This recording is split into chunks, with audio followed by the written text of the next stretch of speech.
So we're here. Here we are. I'm very excited because I feel like we've been talking about making this happen forever. Yeah, I think we had that scenario, I don't know how many months ago it was now, where we were going to practice unconditional openness. Yep. And we define unconditional openness as trusting that the world and the universe and the flow of life knows best. Right.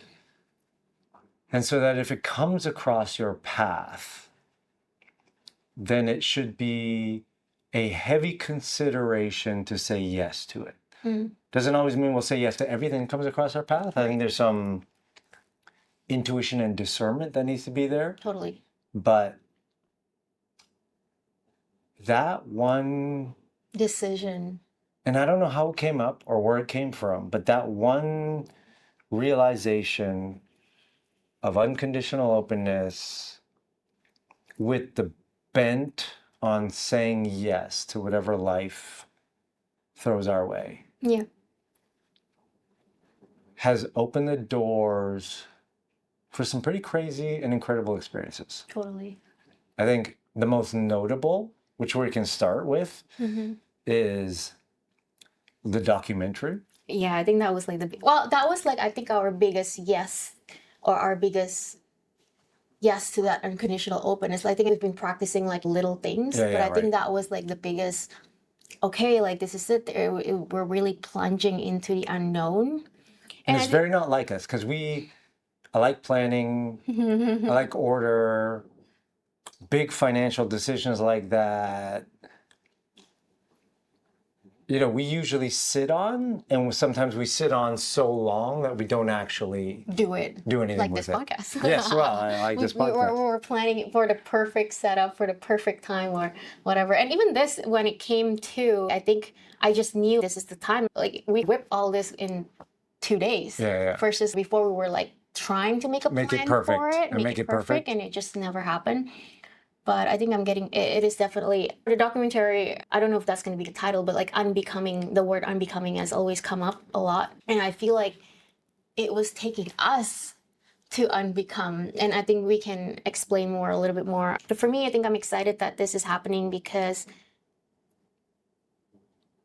there's just so much going on in the background, and a lot of revelation, a lot of lesson learned, a lot of things that I want to share with people. And I think I want people to see a different side of you as well. And to the point, the title of the documentary is Unbecoming. Maybe we'll talk about why that is and what that means. But my initial impression, well, let's define what that means. To me, and then I'd love to hear from you. To me, unbecoming simply means who we are in the world is oftentimes the result of conditionings and ideas and all these things that get like wrapped up. Like identity. But it's like a false identity, right? So these things get added up, and often because we feel like we need to become more.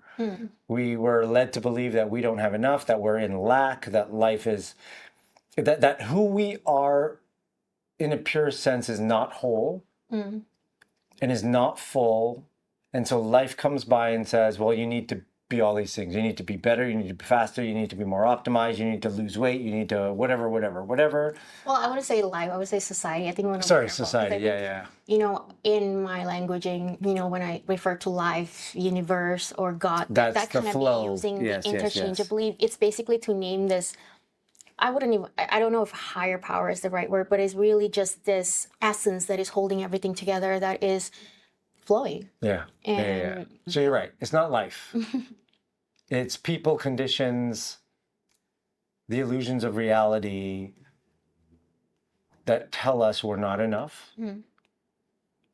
And so most of us spend our entire life trying to become enough. Right. And so we want to be, and it's so, you got to be so careful because it's pure intention. You want to be a better father. I want to be a better father. I want to be a better husband. I want to be a better entrepreneur. I want to be someone who serves people more. And there's pure intent there. But until I realized this, the core of it was, I want to be these things because who I am is not enough. And so we were driven to this exploration of, what if life is not about becoming more, about adding, about making better, about being more efficient. Those are all good things, and that's part of our human experience and how we play in the simulation. But just more, more. And then through experiences we had, the realization came that at the core of who we are, we are whole, we are complete, we are everything that is needed, there's nothing lacking. But we get blinded to that because we get these veils that get thrown on, and these things we have to add, and these identities we need to become. And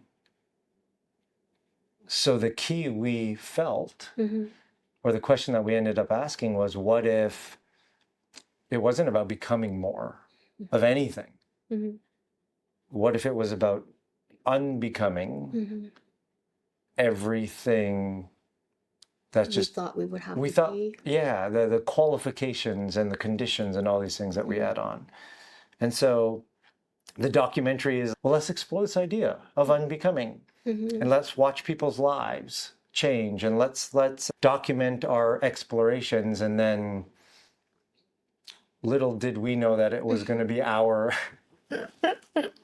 Unbecoming, yeah. our unbecoming, because we are in the midst of our identities being questioned and challenged, being shed, yeah, and everything. Like I've been a marketer for 20 years.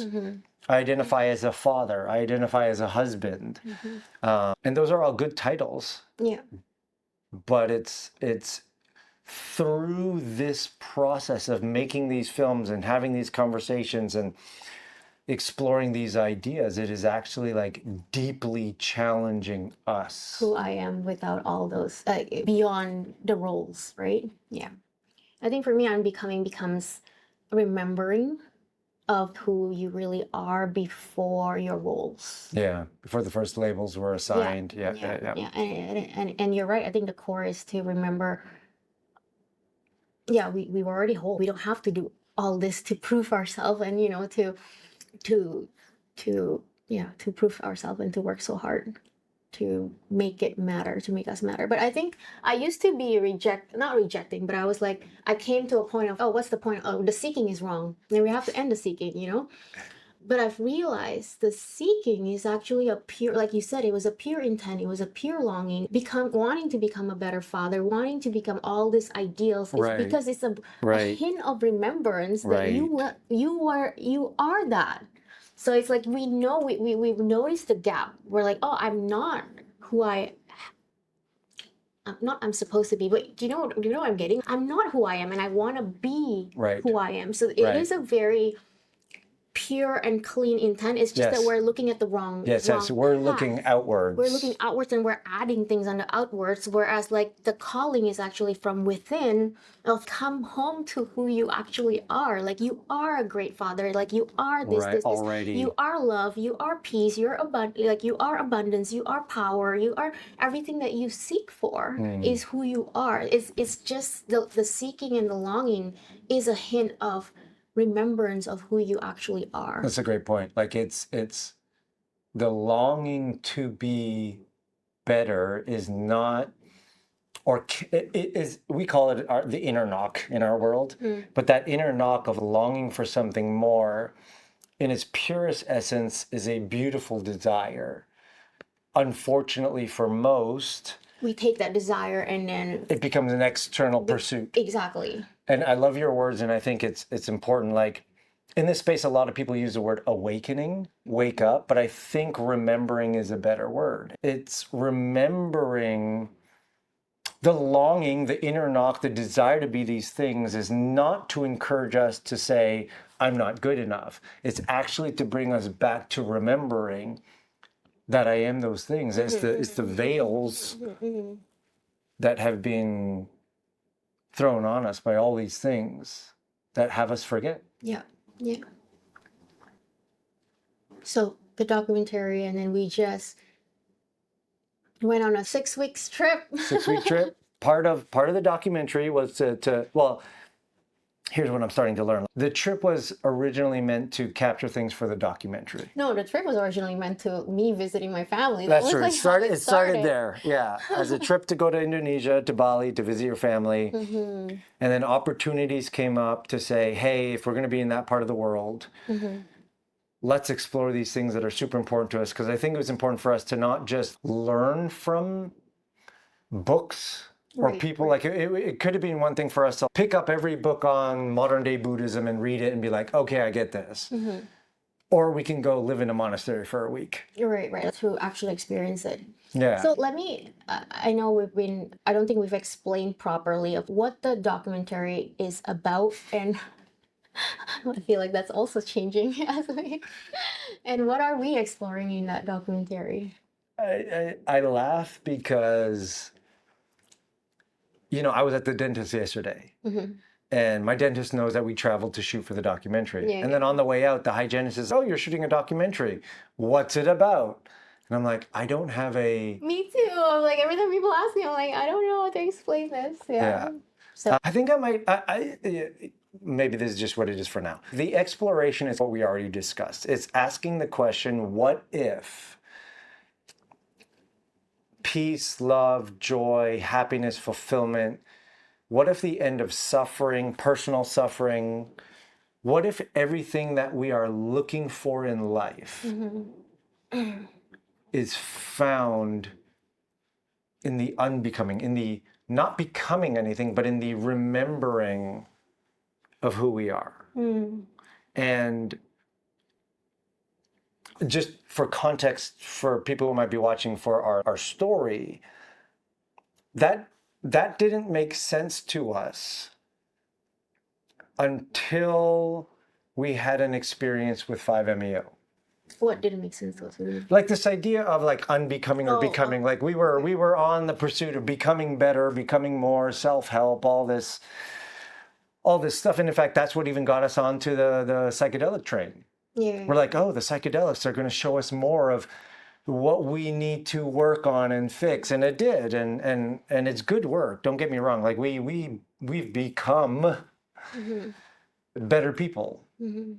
and so we're just going through our life in the pursuit of becoming better, right, in every way possible. So we're like taking courses, we're reading books, we're participating in whatever we can. Yeah, I think that's one thing that I really love this partnership with you is because we both have that same values of every time we come, it's always like, how do I become like you always ask me, how do I become a better husband, right? And then when our kids come, it's okay, how do we become a better parent? I think for me, parenting shift, that was like my biggest shake. I think it was like, oh, I really have to step it up for this little munchkin. Because we have parents. Now we're parents, and then it just changes you when those little human comes, and well, doesn't necessarily change you. What I appreciate about you is some people, when they have kids, they're just like, well, I'm still going to do my thing, and I've got kids and whatever. They're just an addition to our life.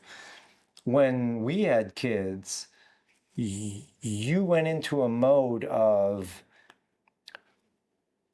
I want the best for these kids. Yeah, and part of that is for me to be the best parent I can be for the kids. I think that realization come after. But you worked on yourself. So I want to appreciate that about you, is, a lot of people do work for themselves. Mm. That's fine. That's good. And we do.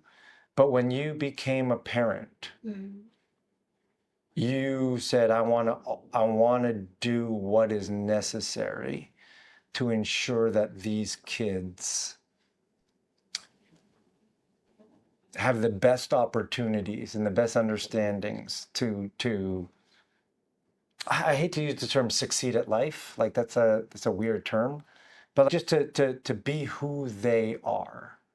Yeah, I think that kind of grows over time though. I think in the beginning, my wake-up call, I think that was the word I was looking for, my wake-up call. It was really just, I think it was trauma response actually that started. What do you mean by that? I mean, I don't know if we're gonna go through details now. I know this episode is about the 6-week travel that I want to focus on. If we get there. And if we get, But I think my personal wake up, that was my first wake up call, is that I have 2 under 2.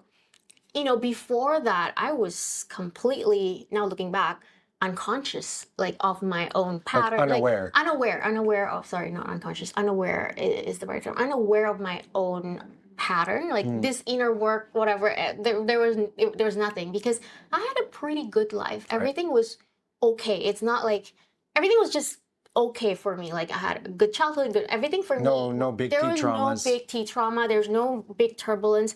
Everything's just going well, okay. I wouldn't say well, no, okay. And then, I was ticking the box. I was doing the plan. Everything was just going smooth. Not smooth, but... But do you think that also was either a grace from the universe to see it that way, or... Because there were some turbulent times, like when you were a kid, there were riots in your hometown. Your parents had to send you... I think that was my coping mechanism, is to forget.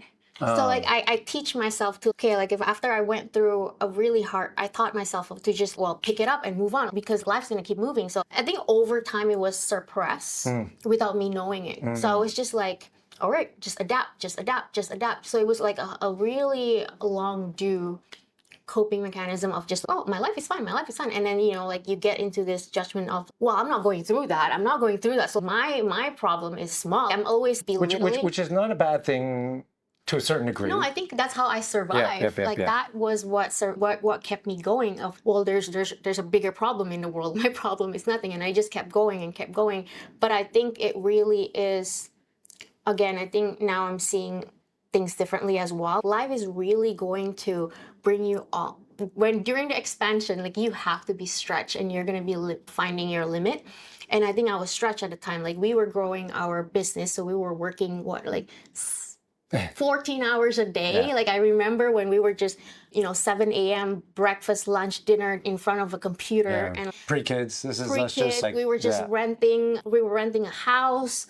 And I remember we were in there, breakfast, lunch, dinner, at night, again, morning, again. Like we don't see much of the world. Yeah. We're just working on the ground. And then after that, I had my own goals of, I want to get married at 25. I want to have kids. And it was like very checklist for me of, okay, now it's time to have kids. And then, I want to have 2 kids. I want to have a boy and a girl. And I got everything that I planned for as well. Right. So I was like taking, I'm rocking it. We're growing business. We have 2 under 2. And it was just a lot on me, because I was, again, being entrepreneurs. I'm trading, 8-hour day week to 24/7. I think that was like the first time when I switched from working to corporate to actually building business with you. I'm like, oh, this is like hard. And it's also the mental for me, because like with corporate work, after 8 hours, I'm signed off and done. But when it's our own business, whether you're on vacation, whether you're in the middle of the night sleeping, you're waking up, like I'm thinking, like my mental, it's never off, and it was always on. And then now you add kids to it, and then it was just boiling water for me. And I think I might have a postpartum depression that I didn't even know at the time. And I just remember yelling. Like I've never really yelled at anyone in my life, because for me before, angry was sinful, bad. Like even I remember when we first got married, and then I wasn't happy with you, or there was like a thing, I just went into shut down. I couldn't even say I was upset at you. And when you were asking me, I remember I'm like, no, I'm not upset. Like I couldn't express it. I couldn't express it. I couldn't admit it. I just went into a shut down, even though. So I couldn't even say that I was angry. But after 2 under 2, no sleeping, no, it was a crazy 2 years. I felt like every day was just like surviving. I remember I yelled at Eden, our oldest, because both of them were not napping at the same time. I was bouncing on a yoga ball with Levine, with the baby, and then she doesn't want to nap. And I don't know where that came from. Like the anger or the reaction? And the reaction and the screaming. And I was like, what was that? Because that's not me. And I got scared, and I was like, oh my gosh, I'm my mom. And it's a separate story about me and my mom, but I don't want to be my mom. Again, my mom is a wonderful mom, but like, growing up with her, there was a lot of like yelling and what I was like, when I want to be a parent again, your checklist of a better parent, of a great mom is like doesn't include yelling. It was all about, oh yeah, I want to do that positive parent. Like I want to be like a very cheerful mom, and here I am, I was like losing it and yelling at the kids, and I'm like, I failed. And then you recognize it. I recognized that as a failure. I was like, oh my gosh, like where is this my ideal mom that I wanted to be, and I'm not that, and I'm like my mom who's yelling, and I don't want them growing up with a yelling mom. So I think that's when I was like, I need help. And back then there's not even a mental health talk like right now. Right. And then there was no, I don't know, I've never been to therapists to begin with. Right. So I think I couldn't even articulate. I think back then I was so unaware of my feelings, unaware of what is going on. I can't even, because you were asking me, are you okay? I'm like, I don't even know what to say. I couldn't even say it. And I remember I need to get help. I need to see therapists. But then even in the therapist's office, I'm just not feeling safe enough to open up, I guess. So I felt like the session was not helping. Yep. So I felt so very much alone. And then I started feeling, depressed. And I started having, for the first time, I think, feeling thoughts of like really wanting to end it and really wanted to. Just because it felt like life wasn't worth living. It was just so hard. I just want to, for me at the time, I just want to escape. There's a lot of, oh, this is too hard. I just want to sign off, sign out. I don't know. I just want to walk out, Yeah. So I started running thoughts about, I remember dropping the kids off at daycare. I'm like, oh, what happened if I just run through the red light? I'm like, oh my God, this is so bad. I was like, and then now I'm condemning like my own. I'm like, how could I think this? And then honestly, these kids are also saving grace because my spiraling is like, what are they going to do if they don't have mom? So it's really that they are the one who's like keeping me alive. Wow. But at the time I was like, this is not good. This is bad because now I'm having this thing. And I remember bringing that up to you and you don't even know what to do about it. And then, well, long story short, I think that was the beginning of, okay, I need to start figuring things out, like sitting with me and what's going on. And then at the time you were with the entrepreneurs group, with the psychedelic movement. And then, you told me that there's this pill who can give me answer. And I didn't even ask any question. I was like, yeah, I have so many questions. I feel like I don't know who I am anymore. I think a lot of parents go through that when there's a big change. So that's a big question, actually. You didn't know who you were. Because I think there were so many changes too in that phase, right? We were getting married. We stopped going to church. So being Christian is also a big identity to me. So there's a lot of questions about God, about who I am, and then we were not quite on the same page. So I felt like there was a distance. I need clarity. Because at that point, when you say not on the same page, like I had moved on from the faith. Yeah. So much so, and you not quite. I was not quite. And then, but then at the same, again, the kids, I'm like, how are we going to bring up kids? We had those discussions about what are we going to tell our kids about God? When our values are not the same, because I feel like we need to be representing the same thing. Right. So there's a lot of tension between me and you that, not that I don't feel you support me, but there's just differences. Yeah. And then, there's this humans that I'm trying to make sure they survive and teach and, represent. And then there's the business growing. There's like everything. And there's your mom staying with us who eventually was like, at the time, apparently was a big stress to me too. But it was really stretching me. And when you said that there was a pill that can give me answer, I was just like, give it to me. No questions asked. Let's just figure this out. I need an answer and I need help. And no one is able to give me that at the time. So... And I think that one I would never forget. I think it was like your first therapeutic psychedelic experience. And it just opens up. Like, I think I wanted an answer. It actually gives me more questions. Well, a really good question to ponder though. Is, all you think about is like your purpose. Again, your purpose, what you need to do, blah, blah, blah. It's like very external. And then it really just, to sum it up is, and we can discuss further in a different episode, I guess, but it's really just asking like, Farron, like before you do anything else, before you give to your kids or whatever, do you even know who you are? Wow. Right? Because if you don't know who you are, how are you giving example to your kids? Like, how are you relating? First discover this, go in. Who is Farron? Like, you got to figure that out. That came from the first one. That was the first one. I didn't even know. Yeah. It was really just like before asking all the question of like how you show up in the world and how you show up for your kids, how it was first find out who you are. So that was like the beginning of my And that set you on that set us both on a path. Yeah. I guess of trying to answer that question. Discovering myself. Yeah. Like even externally, I started picking up how, because like I grew up with a set plan. Right. Study, work, family. So I check all the boxes. You know, life was supposed to be set by now, and I'm like, it is set, and then now what? And then not really, but sometimes there's up and down, and it just feels it feels like there's more to it.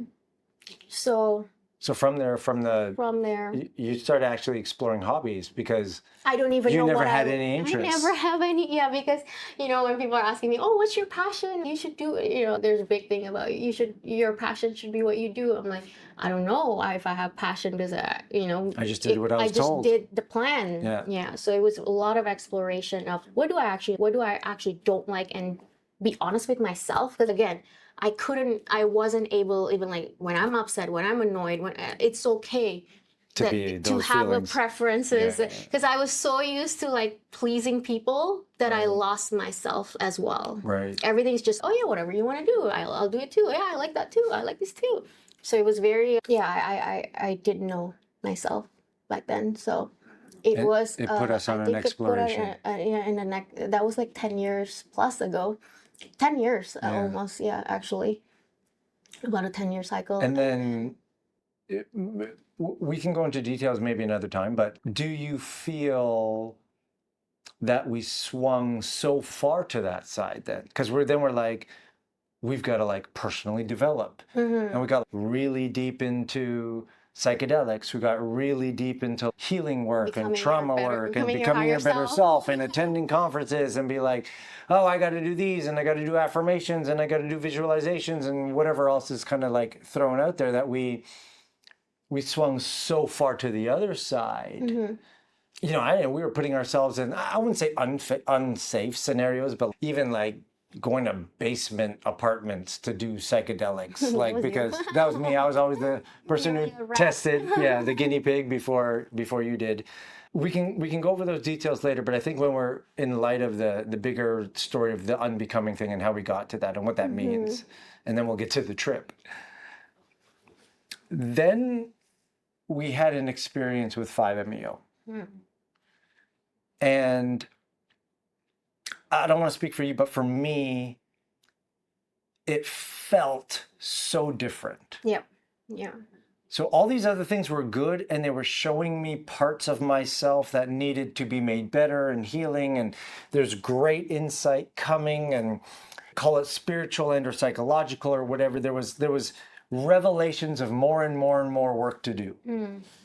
So much so got to the point where I was like, when does the work end? Right. And some people say the work never ends. 100%. Because even when you fix your own stuff, then what about your ancestral stuff? And then after that, what about your past lives? And what about undoing all the karma from gazillions of years ago? So, well, that wasn't a great way to live either, because it was just constant, something's wrong, something's got to be fixed.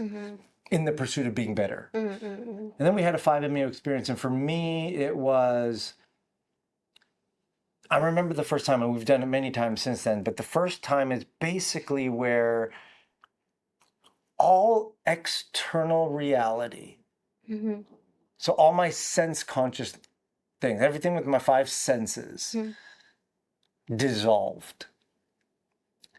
And my sense of self, all the ideas and the patterns and the things that made Nick, the labels, like those dissolved too. And all that was left was awareness with no content. And I was like, it felt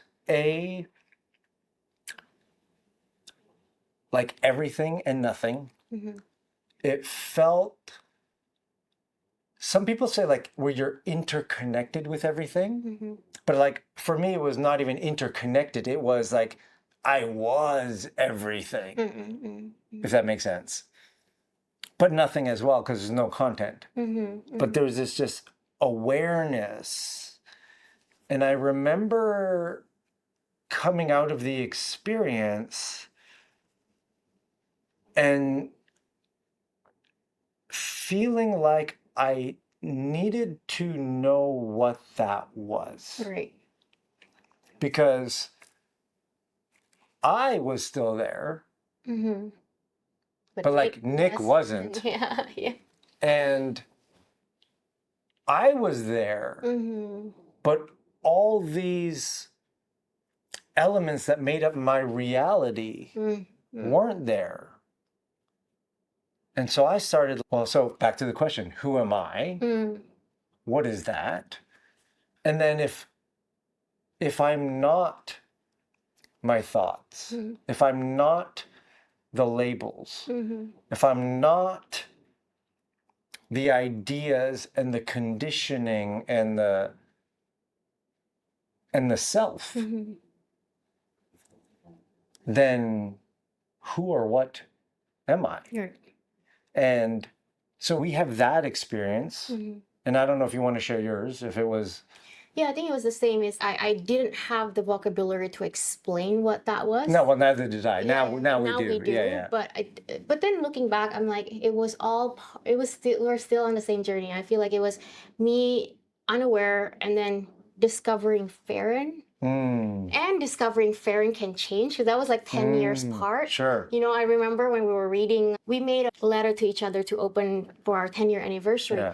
And from our wedding day to our 10-year. Yeah. And then I was reading that, I'm like, wow, Farron has grown. Farron has changed. I don't recognize that person, Farron. The self Farron. Yeah. So it was first discovering Farron, and then discovering Farron is alive. Farron is not static. Like I think sometimes we have in our I don't want to speak for other people, but for me, I thought it was like I have to find the Farron, you know, and then be Farron. Whatever that perfect Farron. Predetermined DNA. Yeah, it's like that. You know, I have to be that your Farron. higher self. Yeah, but it turns out it's like Farron is also changing and growing, and at first I think we used to see it was just change. Like we used this positive change as growth, but growth is just growth. It's just a change. Right. You know, like from a seed to a seedling to a tree. That's growth. Like, but it reminded me to Benjamin Button, for example, like when they reverse. Yeah, sure. But what if we were born in a world where everybody is reversed? We would call that the growth. You know what I mean? So growth, I think it's just like a thing, but it's just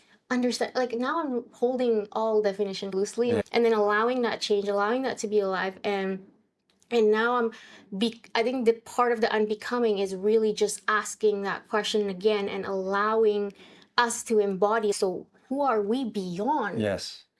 The labels. Beyond the roles, beyond this. And I think to understand that this reality that we're seeing is just a part of a bigger reality. Yeah. Like this, our perception is limited to Farron, and this is limited to Nick. And who to say you and I are probably not seeing the same thing. So there's like a bigger... Well, we're definitely not seeing the same. We're seeing the same things, but different perspective. Yes, 100% of different. And I think you and I made a great combo because we are so different. I think that's what I really get to enjoy more and more is like the variety.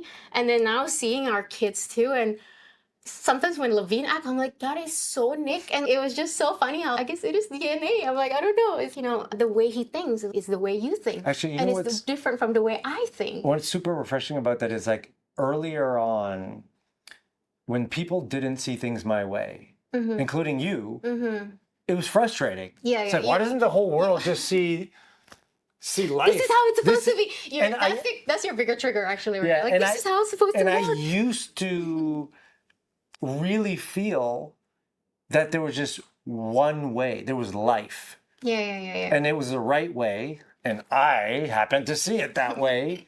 And so like when others didn't, I was like, well, what's wrong with you? Why don't you see it my way? But now you're right. Like it's fun experiencing life with everyone because everyone just has a different perspective. And there's an old saying that says, we don't see reality as it is. We see reality as we are. Yeah. And all that means is this is still a table. We see this as a table, but we have filters. from conditioning and preferences and ideas and upbringings and whatever. And so my way of seeing something is different from your way. And it's actually really refreshing. And now we're at a point where I might be bothered by something, or I'm looking at something, or I'm evaluating something. And the first thing I think of is like, how do you see that? Because I see it through my lens. Right. And you see it through your lens, and others see it through their lens, which is fine too. And like, how then, by seeing it through other people's lens, or in our case, each other's lens, that we might be able to approach something a little bit differently. Yeah, I think, first, I've always known that I cannot articulate it because I came from not North America. Yeah, right, So there's right. already a different culture. Like, Completely cultural bias. I called that cultural, I thought that was just cultural thing, but like coming to Canada was already like, people think differently, like the way we work, the way, a boss and employee relationship was different. I remember going to work at a corporate, and my director was grooming me to be her executive assistant. That was not my role. Yeah. But I think she was grooming me. So she was like, oh, buy me coffee, buy me cigarette, buy me this. So like I was like running errands for her in the middle. And then my manager was like, why do you do that? You're not her assistant. You can't say no. I'm like, I can say no to my boss. I'm like, that's not in the Asian mentality. It's everything like my boss said I have to do. Yeah. So, and then, or like my friend would be like, yeah, I'm going on vacation. We were in the middle of a project launch and it's IT. So it's like super high stress. And I'm always like on call and everything. He's like, I'm not taking calls. It's my time off. I'm like, yeah, but the project's gonna burn down. Don't you like worried about the project? I'm like, no, after I sign off at 5 p.m., like I'm done. They can wait until 8 a.m. tomorrow. I'm like, you can do that? I was like, for me, completely different perspective. So I was learning already so much about, there's a different way of thinking, different way of doing things from North America versus Asian, for example. But I think what now I value is that, wait, it's not just different, but it can change. I can change. Because now I'm no longer operating the way I did. I changed. And then I think that was a big thing on what we're focusing on as well with 5MEO and the protocol is you can change the way you think. Yes. You can change all this. All the programming. All the programming is changeable. Yeah. So I think realizing that as well was a big aha for me. Yeah, I think it was cool unfolding because like we had this experience. For you, it was a little bit more of, I can see Farron and Farron can change. Yeah. For me, it was like, I don't even know what Nick is at this point. Right now or back then? Back then. Because it was like all the other constructs disappear except this awareness. And so I think that both of us then from that place was like, we've got to find answers. Like I was like, clearly and surely, I'm not the first one who's experienced this. There's got to be other people out there who've experienced this. And so I started going on searches of who's talking about this? What are the words to use to describe this and so on? And I know you went on a slightly different path, but the idea of like, how do you change yourself? How do you heal? How do you find out who you are? And we were on these kind of paths and we were just in it. And we're still doing our life and we're still doing our business and we're still doing all this. And then again, maybe for another time, the story of how the documentary came up. And it came to us from a place of, I think we have some answers. We don't know for sure, but we have answers for ourselves. We're introducing these answers to others, but let's go and explore to see what other people say, think, feel about this. Partially visiting expert, visiting ancient wisdom, like really just bringing flavors to it, and which is again, that's my way to segue to the trip. Yeah. So we were shooting all this stuff. We were putting people through our protocol, and there's lots we could talk about the brain and how it changes, and the amazing stories that are happening as a result of this. And even the documentary crew's lives are changing from the story, which is amazing. But then we're going to visit your family, which we try to do every year or every 2 years out in Southeast Asia. They were doing a music thing in Bali. So we're like, okay, we're going to be in Bali. Then our producer was like, okay, well, there are things that we can explore while we're out there in that part of the world, i.e., you've always wanted to go to a monastery. So there's this huge monastery in Nepal. We met the former lead lama there, who just seems to be very much into. Let's go there. Let's do that. Part of that trip also for you, and you can, we'll break it down a bit, but was for you to go to Papua New Guinea. So you could live with an indigenous tribe who's very well connected to Earth nature, and life and all that, and explore what that looks like. Right. And then part of it too is we also had some. We're gonna meet Yogi as well in India. We're gonna go to New Delhi, India, to meet a very, very high level yogi who's deeply embedded in the Hindu traditions, but also had opinions on what we're exploring, like what is awareness and who are you beyond you, and comes from a very deep culture that way. And so there was a bunch of series of events that led to that. And we are now getting better and better at practicing being unconditionally open. And so we planned this trip. Yeah. And it ended up being 6 weeks. Yeah. Which is the longest we've ever been away for. The longest we've ever been away for. But and moving places. So that was the difference. Like prior to that, we went to Hawaii for just over a month. Yeah. But that's one spot. We had our co-working space. We went to work. We did our work during the day. We enjoyed Hawaii in the evening, and there was a bit of a routine there. And we had a place that we were staying, and it was awesome. It was an awesome kind of time away, staycation. I think that's, how we like to travel now, if we can. We used to travel. Yeah. I don't know. Well, we'll see. But this one was, like, even in Bali, I was in Bali for 2 weeks. I know you were in and out, but I was in Bali for 2 weeks, and we never stayed longer than 4 days in the same hotel. The same hotel. So like city moving, we're living with, basically didn't unpack my bags. I started my trip in Bali with my mom at the Four Seasons in Jimbaran, which was amazing. I'd love to talk about some of that. Let's get into it. But your first stop. But in context, so 6 weeks of travel. Let's break it down in a location first so people know. So it's like Bali in Indonesia first. Yes, and then for me, Bali was first. For Jakarta you was first, Jakarta with the kids. The kids, yeah. So Indonesia, first 2 weeks. Well, many different spots within Bali and Jakarta. And then it's supposed to be Papua New Guinea for me in that 2 weeks, but I'll discuss it further after. And then after that, we're going to all meet in Nepal. And then from Nepal, Maldives. And then so we spent Nepal to live in a monastery. Yeah. And to meet lamas who are deeply embedded in the Buddhist traditions, to learn there. Then we had this beautiful segue. Sudden addition, Maldives. Which we'll talk about. And then Korea at the end. And then Seoul, Korea. Yeah. And the reason why we did Korea is because, again, there's so many moving parts in the middle that we weren't actually set for, because the schedule was still up and running before we planned it. So I just had an exit point mind. Okay, we're going to go home from Korea. That's why we picked Korea.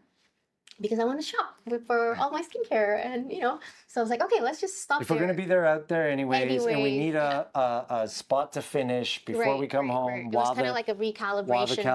While the calendar was being sorted. So originally it was just Indonesia, Korea, and then the middle was like muddled. We don't know what was for documentary actually stuff, it's like up to 2. I remember this is the closest that I don't have any plan on my trips. And then usually we already have like hotel set, like I have my little time like sheets that everything is already planned out, and this is 2 weeks I'm leaving and I don't know, we don't have a plan. So it was, that in itself is already like outside of my like comfort zone. So I was like, that was very fascinating to see as well, to kind of let go, and again being unconditionally open. I'm like, we'll see what happens, kind of thing. So okay, first stop Indonesia. I started first few days earlier to Jakarta. You took the kids. I took the 2 kids to Jakarta because your parents live there. My parents live there. That's my hometown. That's where I'm born. I really want to take the kids there to just see. I don't even know if they actually care or not, but for me it was like, come see my school where I grew up. Well, that's like when we took them to Italy to show them where we got married. Yeah. And they're just like, oh, cool. No, they were like, oh, cool. They weren't like, whatever. But I think they were just like, oh, cool. I think it was more for me. For us, yeah. So I took them to Jakarta, and then they also wanted to see my mom's birds. So every time they FaceTime, they always want to see the birds. So got to Jakarta. Do you want me to cover reflection in Jakarta? Sure. Why don't we do that? Like, Jakarta ended up being a big experience for you. So maybe talk about the context of what happened the last time you were in Jakarta to paint a picture, and then what the reflections from. Because here's the crazy part: we're processing this in real time because we only got back last week. We didn't even have a chat during the trip. We didn't get to debrief on it. Friends are asking, so how was the trip? And honestly, it was like, I don't know what to say. I don't know yet because it was so long. There was lots happening. There was lots to process. There was lots that happened while we were away. I mean, when we were in Seoul, we had a question of, did Eden lose a tooth on this trip? It just felt so long, and like milestones, like losing teeth. I guess they're not milestones anymore, but she did in Jakarta actually. Yeah, it's like, oh, did she lose a tooth on this trip, or was that some other trip? And then the kids were referring to earlier parts of the trip, like they were different vacations. It did feel like a long time has passed. Yeah, so we're actually just processing this in real time. Yeah. So I don't know how you saw the trip. Yeah. But let's like lay some context of the last time you were in Jakarta, what happened, why did it happen, etc. And then we can just dive into your experience going back to Jakarta this time. So the last time, it's not actually the last time. The last time it was me and you going back together when we were engaged just before our wedding to have a family vacation. Do you remember that trip? Yeah, no, but I'm saying, but after that, you went on your own and had those breakthroughs with your family. No, that was Bali. I didn't even get to go to Jakarta. Oh, okay. Oh, sorry. Trip to Indonesia. Gotcha. Okay. Yeah. Sorry. So the last time in Jakarta was me and you just before we got married. And yeah, that was like over 2013 was the last time I was actually in Jakarta. So I haven't seen. So it's been a while. It's been a very long time. I haven't seen, the house, my parents' house or whatever. And so coming back to it, I was like, wait, everything is smaller than I remember. It was just, it was like, why is the house because you're bigger? And maybe I'm like, did I grow taller? Or just kidding? But I was like, everything's smaller. Everything is more rundown. Like my parents' house looks older, and my dad, he still drives the same car that he's had since driving me in middle school. Wow. Like he's just that kind of guy. He still has an old cell phone. Yeah, I think you see your parents differently as well as now you becoming a parent for 10 years now. And the last time I was in Jakarta, I was, the memory that I had was like, I hated my parents because it was when I asked them if I could stay in Canada.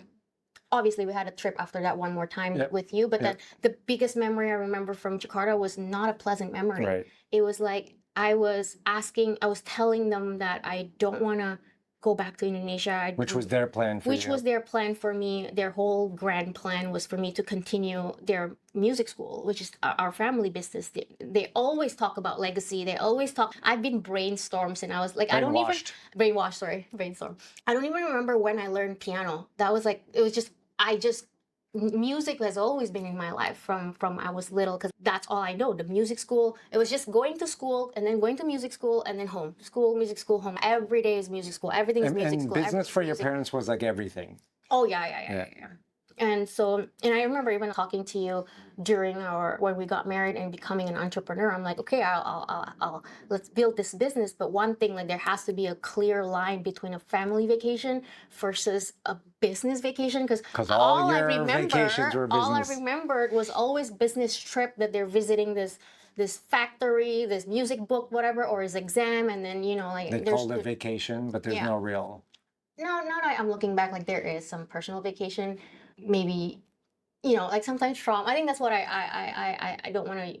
I guess they use the word trauma. Sometimes it's shift your perspective so heavily, right? And all I remember, you just see it through that I lens. remember was just the bad thing and the parents that were never there for me, and then like all that, and then it's actually life is showing me a different ways. Oh, they love you. It's just a different way. It's not maybe the way that you want it to be. But it's how they it's they never said I love you to me, but they show it differently. So like my dad, for example, he never really spent money on himself. He still drives the old car. Every time he would use the money for getting me stuff, getting my sister stuff, and like getting us to North America, because he comes from a very small island in Jakarta. So it's not even the capital city. And then this trip as well, I was able to like talk to them and sit down and ask him about his story because I don't know anything about him. Like he was the typical Asian dad that doesn't really talk before. But now for some reason he actually, when you ask him, he does talk a lot. So he was telling me stories and I was able to sit with him, and he was saying like he came from his grandparents, and I found out that my grandpa was adopted. I was like, Dad, like I'm 30 plus years and I never know that my grandpa was adopted. So like we actually don't know Like if the family lineage. name is even correct. So he was adopted, and I was like, yeah, back then, like his parents bought him at a market. There's this children market that you just buy children. That's so nuts. I'm like, what? But it was just so crazy. It's like, yeah, he was just bought off the street. There was a lot of war, and then they decided to leave China, and then somehow ended up in this small island in Indonesia. And then, his dad worked so hard as a police officer and whatever. And then there's no high school in that island. And my dad was always the smart kid, apparently, because my dad's like, yeah, I know. When you always get that number one, I knew that was like my gene. I was like, what? I didn't even the know academic genes. Yeah, I was always top students, and I always wanted to learn. And I told my dad I wanted to become a doctor. So I wanted to go to the I wanted to go. Your dad told his dad. Yeah. I wanted to go to the big city and then get education, because this small city, this small island doesn't even have high school. So, and I found out his dad sold the house and everything so that they have enough money to send him to. I was like, what? I was just like, now looking back, like how can be here right now. There's so many. Was because of that decision. So many sacrifice, and then now looking back to my parents, I'm like, yes, they were never there in my school because they were working hard in a business to send me to North. So he moved from a small island to the capital city of Indonesia, doing everything. And then he also has his up and down stories. Defaulted in one he was also like an entrepreneur, so he was trying different things, trying to make it work. And finally it was that music school, the last, that was finally good. When I was born, apparently they were having like the biggest financial crisis ever. They were renting house. They even lost their house. Things were hard. Things were really hard. They couldn't even finding milk for me was really hard, and I drank so much milk. They said that's all I wanted to drink, milk. And it was like finding milk was even hard. Like just surviving was hard. And then, having enough money to send my sister and I to North America. Like that's a big currency jump, but they did everything. I think they lived really minimalist to just so that they can allow us to go. And then I just found out too, like when my sister was in Canada, so I wasn't even in Canada, I was in Indonesia, like they had another financial crisis. Like they didn't know if they could send me. But again, come back up again from there, and like really just what can we do our best for these kids, and for them that was education. It was really big pushing on get the education from North America so you can live a better life kind of thing. So I seeing all that in a very different perspective now. And a lot of that came up on your recent trip to Jakarta, because you were talking to your dad. I was talking to my dad. I was like, oh my gosh, like every generation there's that one decision of like, how can I make this kid's lives better? It was just like constant of choosing their kid over themselves. So like from there I think I see my parents differently now. Like there was back then my teenager self would just be like, oh, you didn't even show up in my show, you didn't, like they were so busy. And again, they were like day and night of just being in the business, and they were never in any of my graduation, any of my show, any of whatever. But they were doing their best. They love me the way that they know how. And I think I slowly see that and appreciate that. And I see them changing too, like now. Yeah, so like my dad. All these years later. Yeah, and I would be like, oh, I love you, and then he'd be like, yeah, love, or his thing is like patting. Like I know when he pats me. He's saying I love you without words. Yeah. And, he had cancer, so I remember even when marrying you, because for another time, getting married to you was a big drama as well with my parents, because there was. Again, the news of not continuing the family business coming home was already a shock for them. But they thought, oh, I can just convince this kid, because my sister went through the same thing. She didn't want to go back, and she wanted to just live in North America. And then my parents were able to drag her home, like literally went there, pick her up, and drag her home, So like when I said I'm not coming home, that's not their first rodeo. So they're like, no, my dad's we'll figure this out. My dad's like, no, you're coming home. It was very intense. But I think when I broke the news that I found someone and I want to get married to this guy, and again, I was raised very conservatively. I've never dated anybody in my life because it was like, dating is for marriage. Yeah. So when I never brought up a guy's name ever. You were the first. Oh, aren't you happy? You were the first. So my dad knows this is serious. And I'm bringing up not just your name, but also like intention of getting married. What the heck? Who's this guy? I think everything is just like triggering red alarms. Like I remember I cried, and honestly, I thought it would be my dad who's more not agreeing, and I could have my mom's backup. But what threw me off was like my mom was so mad, and I don't know why. Maybe for next conversation I'll ask what was actually going through in her mind.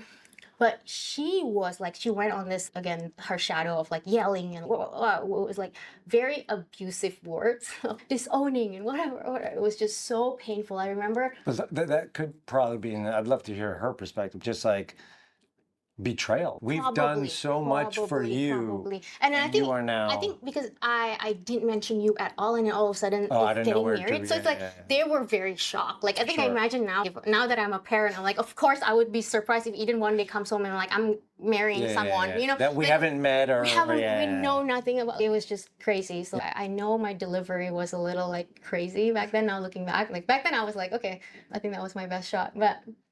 So I understand all the perspective now, but I think for me, I was shocked that I didn't have anybody on my, I think there was a glimpse of like hope. Not your mom, not your sister, not anyone from my family is backing me up. So I think there was that glimpse of hope of, you know what, I love you enough. I think I just secretly want them to say, I love you more than everything else. And I support so like I support you, but then turns out, no, apparently the legacy is more important. Apparently like the business is more important. So I'm hearing those stories in my head.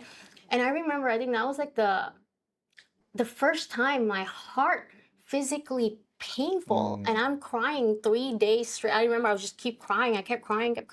I didn't eat. I was like in my room, and that was like my last memory of that house in Jakarta, of just crying in that room, of not being supported. And then they were threatening me like, you're not going back to Canada anymore. And then I was, at the time, I wasn't a citizen of Canada, so I still had my Indonesian passport. Yeah. So every time I go back to Canada, I actually have to extend my permanent residency and all that stuff. So that's all being taken care of by my dad. So my dad's, well, guess what? I'm not going to do it. I have my, no, it's already done, but he has my passport.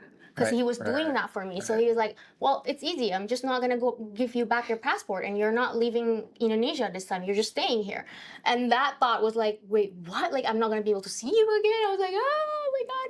I was just like in despair. It was hard times.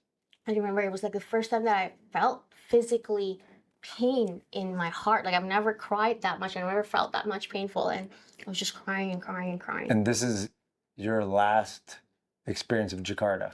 The second last, and then we came back together when they approved. Right. We came back to spend a week with them, but that was a very strong impression of Jakarta. I think since then there is a little bit of PTSD of not wanting to. That's why like the last trip was with you, so I feel like at least I can go back with you. And then now that I have PTSD for Jakarta too, so I'm never going back.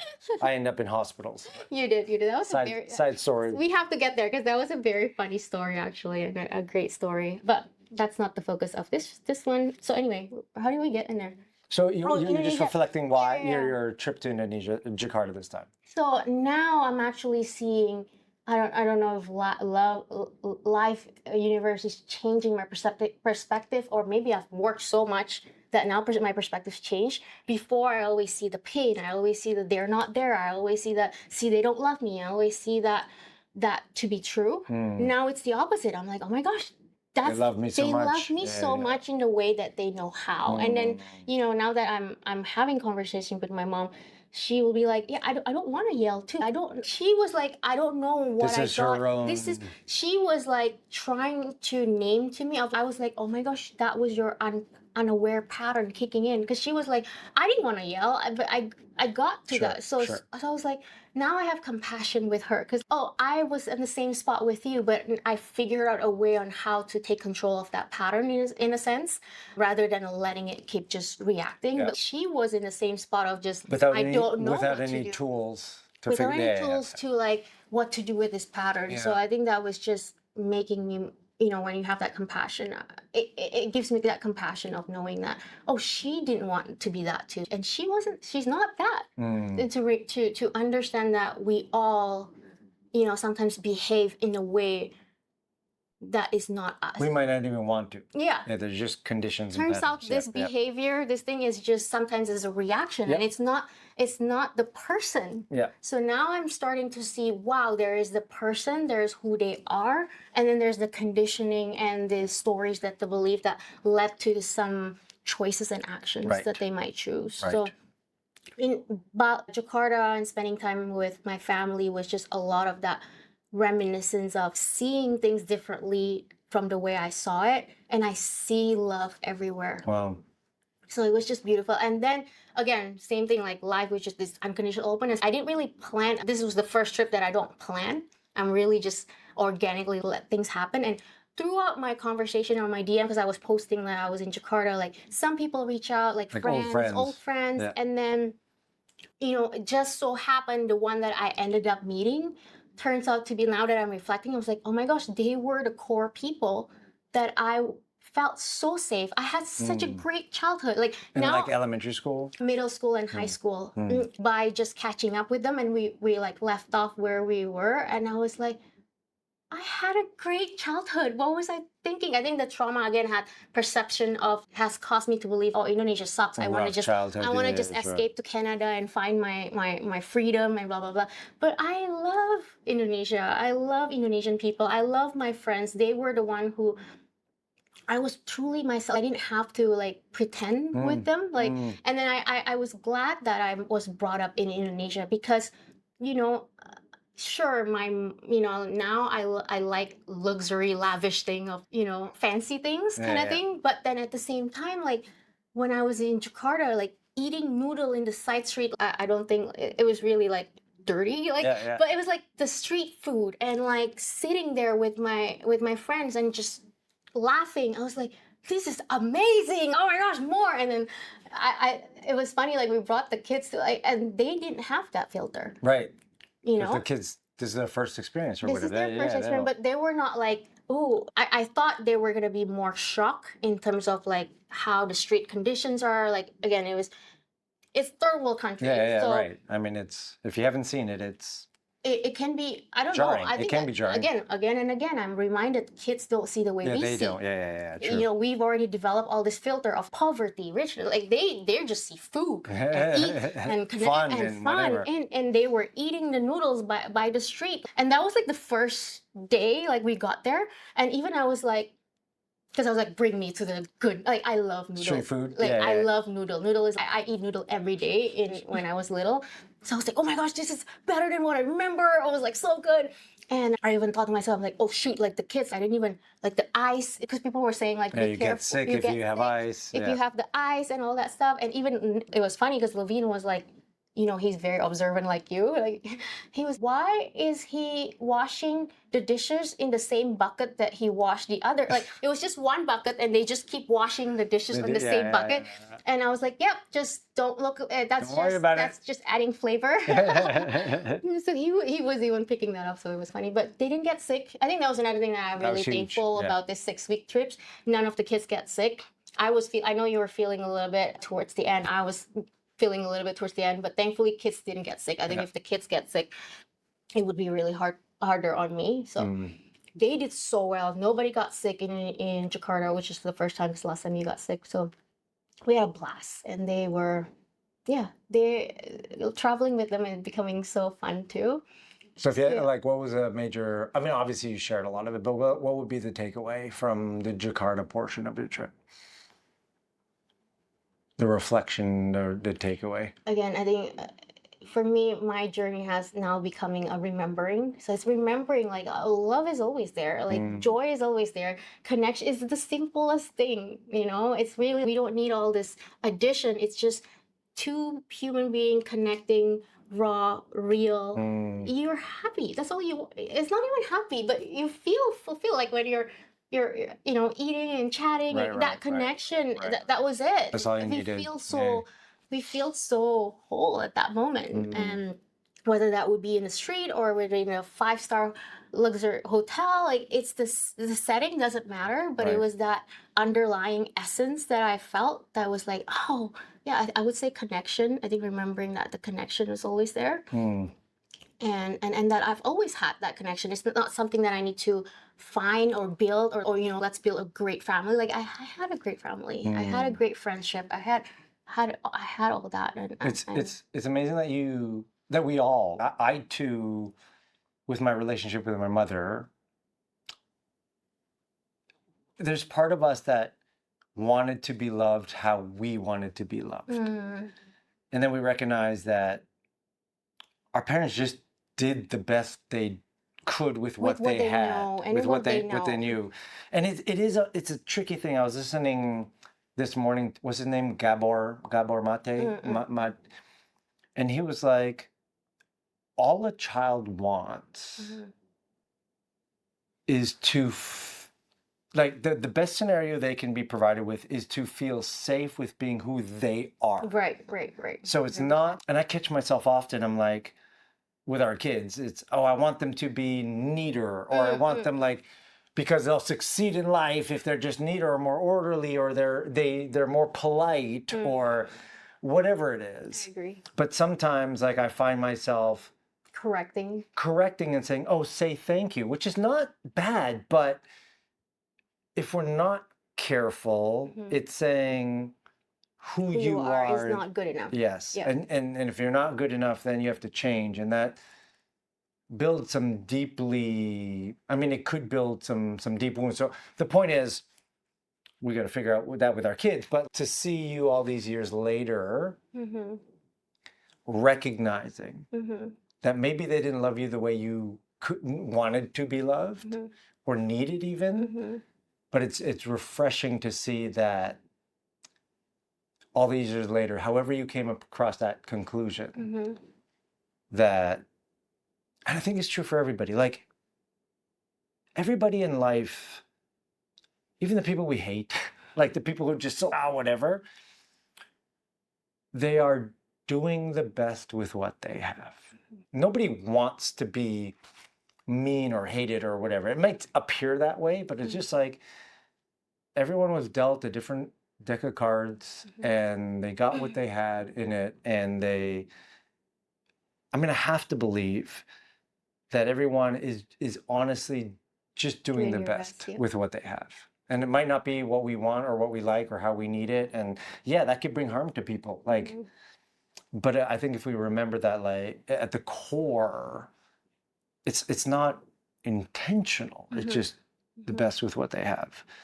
I think it's a perfect segue to now you spending time with your mom. I think this is the first trip forever. It's just the two of you. Yeah. I was really excited when we, that kind of set up that way. Well, that was it, because my mom had always wanted to go to Bali, and we had told her we would take her there at some point. So when this trip came up, we're like, oh, but can it work? Because we have all this other stuff and like other stuff going on. So can we really bring her? And then can she get home safely? Because she's not a great traveler, and connections in airports were traumatic for her in the past. That was a good point. That was a good story to tell, because how it ended. But she got lost once.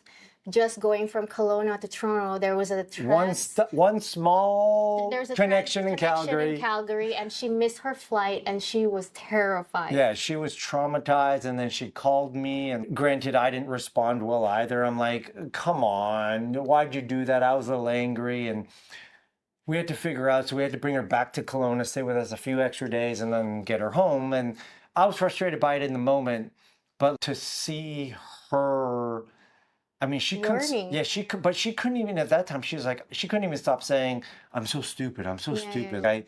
It's so dumb. I couldn't." And so we have. That's the context of a little bit of a bad flying alone experience. And that was literally her last flight before this one. Yeah, yeah.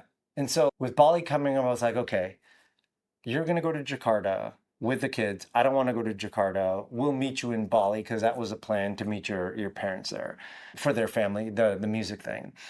And so I was just like, okay, well, I'll fly to Toronto. Mm-hmm. I'll pick her up. Mm-hmm. And then we'll fly to Bali and meet you. Mm-hmm. And then I thought, well, why don't I just go a few days early to spend time with my mom? Mm-hmm. I don't know when we were working out the details and whatever, so I don't want to go like too early. Mm-hmm. But I was like, you know what, this could be a great opportunity for me to just hang out with my mom, which I've never... You've never done... This is your first duo trip? Yeah. So I ended up going to Toronto, picking up my mom. We flew to Bali together. Mm-hmm. And then thankfully, because of our friend Patrick, who has some connections with the Four Seasons, at first I was like, oh, where am I going to stay? I don't want to spend that much money, and Bali could be expensive. Mm-hmm. And then I was just like, you know what? We have a connection at the Four Seasons. I can get a bit of a break there. It's still $900 a night or whatever the heck it was. But you want to treat your mom? I want to treat my mom. Like, I want to have a great experience. And so we went to the Four Seasons in Jimbaran, and I had it all planned. Like, we were, there was a sunset cruise for two, that we were going to do where they give you champagne and you get to see the sunset. That didn't happen because of the weather, but there was all this. And it's funny, like when I travel with my mom, people don't know what to make of us. Yeah. Because I don't look like my mom. She's Korean. Yeah. And I'm me. And so... She's your sugar mama. But some people you could tell when they look at us, they're like, I don't know what's going on. Are they together? Are they, something's up? And so I have to make it a point that everywhere we go, Mom? Call her mom. When I order from the menu, it's, okay, my mom will have, so we went, and I just wanted to make it special for her. Mm-hmm. And I really wanted to spend some good quality time with her because, sometimes when I have these like deep meditative, contemplative thoughts, time fast forwards. Mm. And so I have these experiences sometimes where like I see our kids getting married. Mm. And it's, that messes with me a little bit. I'm like, all that time fast, that means they're not going to live with us anymore and whatever. And I lost my dad when I was 19. So... sometimes I see that moment where, like, my mom's not going to be around that much anymore. Mm-hmm. And especially we don't live in the same city. Mm-hmm. So, our friend Jim Shields used to say, you have 18 summers with your kids before they move off and do their own thing. And then when we were having a dinner at Dan Martell's house, Chandler Bolt said it, I think, the other way of like, how many summers do you still have left with your parents? How many more summers do you still have left with your parents, especially if you don't live in the same city as them, you don't see them that often. It means you're only seeing them once in a while. Yeah. So that kind of hit me a little bit. I'm like, you know what? I'm just going to splurge, but just not hold back. Like, I'm just going to have a good time. Mm-hmm. So we did all this stuff. Like, we went... Cooking class. We did a cooking class together, and she was like, what's going on? And then the other thing is I also... Like later on in the trip when we got together, there's also like we made her go whitewater rafting, which she would have never done. But I'm like, this might be your only chance. Yeah. But I think a good summary, like we had breakfast together and we actually talked. Mm. And before, I didn't love talking to my mom because often I felt like what came back was what I defined as complaining. Yeah. She'd complain about this friend and that relative and so-and-so. And, oh my God, the costs are going up and it's so unsafe and this is dangerous and the weather's... There's a lot of complaining and for the longest time, I just didn't want that in my life. Mm-hmm.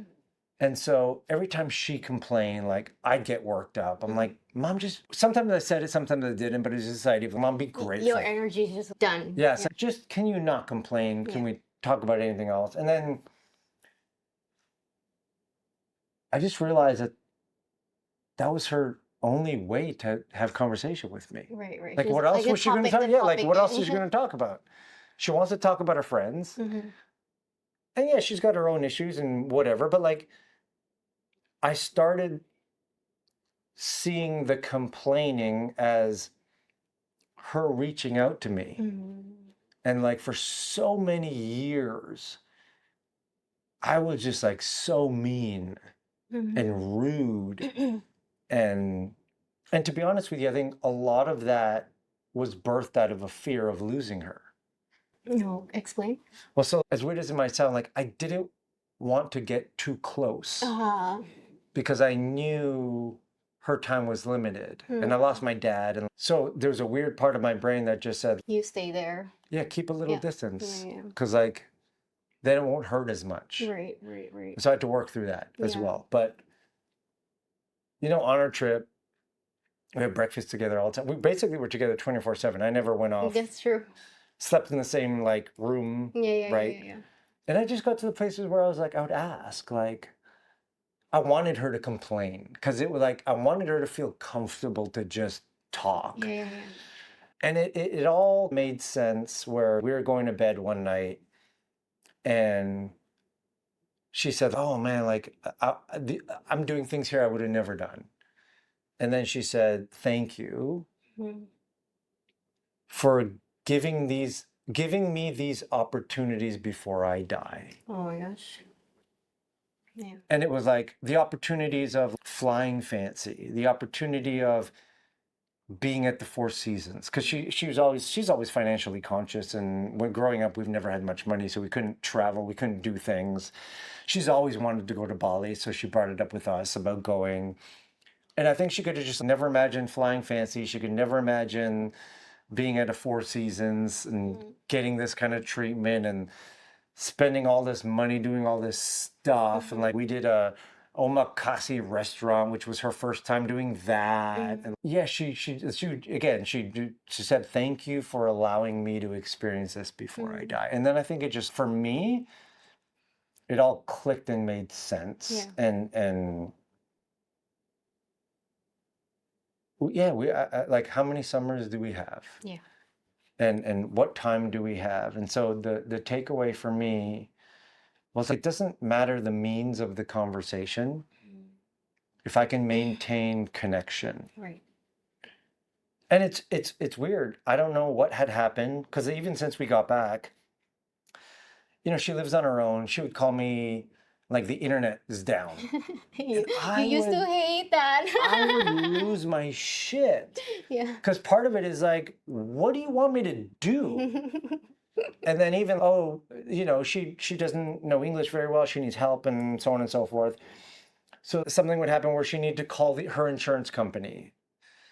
And I don't know, I guess subconsciously I hated it so much that I would avoid it and forget it and avoid it. And then she would remind me, but then I'd get mad for her reminding me. And then she felt bad for reminding me because she knows she's bothering me. And now all that is gone. Even when we got back, I don't even know if you know, but she called me, told me her internet was down. Yeah. And so I was like, oh, okay. I was like, for the first time, super calm. Tell me. It's huge for you. Yeah, tell me what's going on. Here's how we can fix it. Oh, we can't do that. Okay, no problem. I'll call the company. Called the company, got it fixed. No, whatever. Hey, can you call this insurance company? I'm like, of course I can. It's important to you. Yeah. You know, even, you know, we call her every night at home with the kids. Sometimes the kids are really into talking to her and sometimes they're not. But I would always just be like, oh, she wants to talk to the kids. I don't want to, don't waste my time. But even the last few calls, like, I would spend all the time talking to her. And so it was indirectly, I think, a very beautiful, healing is not the right word, but I think I've realization, and I've evolved, and I'm starting to see the work that we've been doing on our own personal experiences like bleed into. It's funny, we treat the people who are closest to us the worst sometimes. I know. And maybe it's because we take that liberty, or it's like things we say to our kids or to each other sometimes, or to our mom, we would never say to a stranger. And you're like, what the heck? But yeah, it's just this beautiful renewed sense of, because we feel the safest though. So like our guard and everything is. We feel comfortable, but sometimes too comfortable. But yeah, I have this now, just like totally renewed Relationship with her? Relationship with my mom. I tell her I love her, which I've never done. Yeah. Never done. Yes. She tells me she loves me, which is awesome. Cute, yeah. And yeah, even I think it was good for her too because we won't get into the specific details of this, but we started this element of the story by saying she had a traumatic trip, going to Calgary and getting lost and whatever. So she's, so when we were planning her trip home from Bali, we were continuing to Nepal. Yeah, so she has to go home by herself. So she had to go home by herself on a 14-hour flight from Indonesia.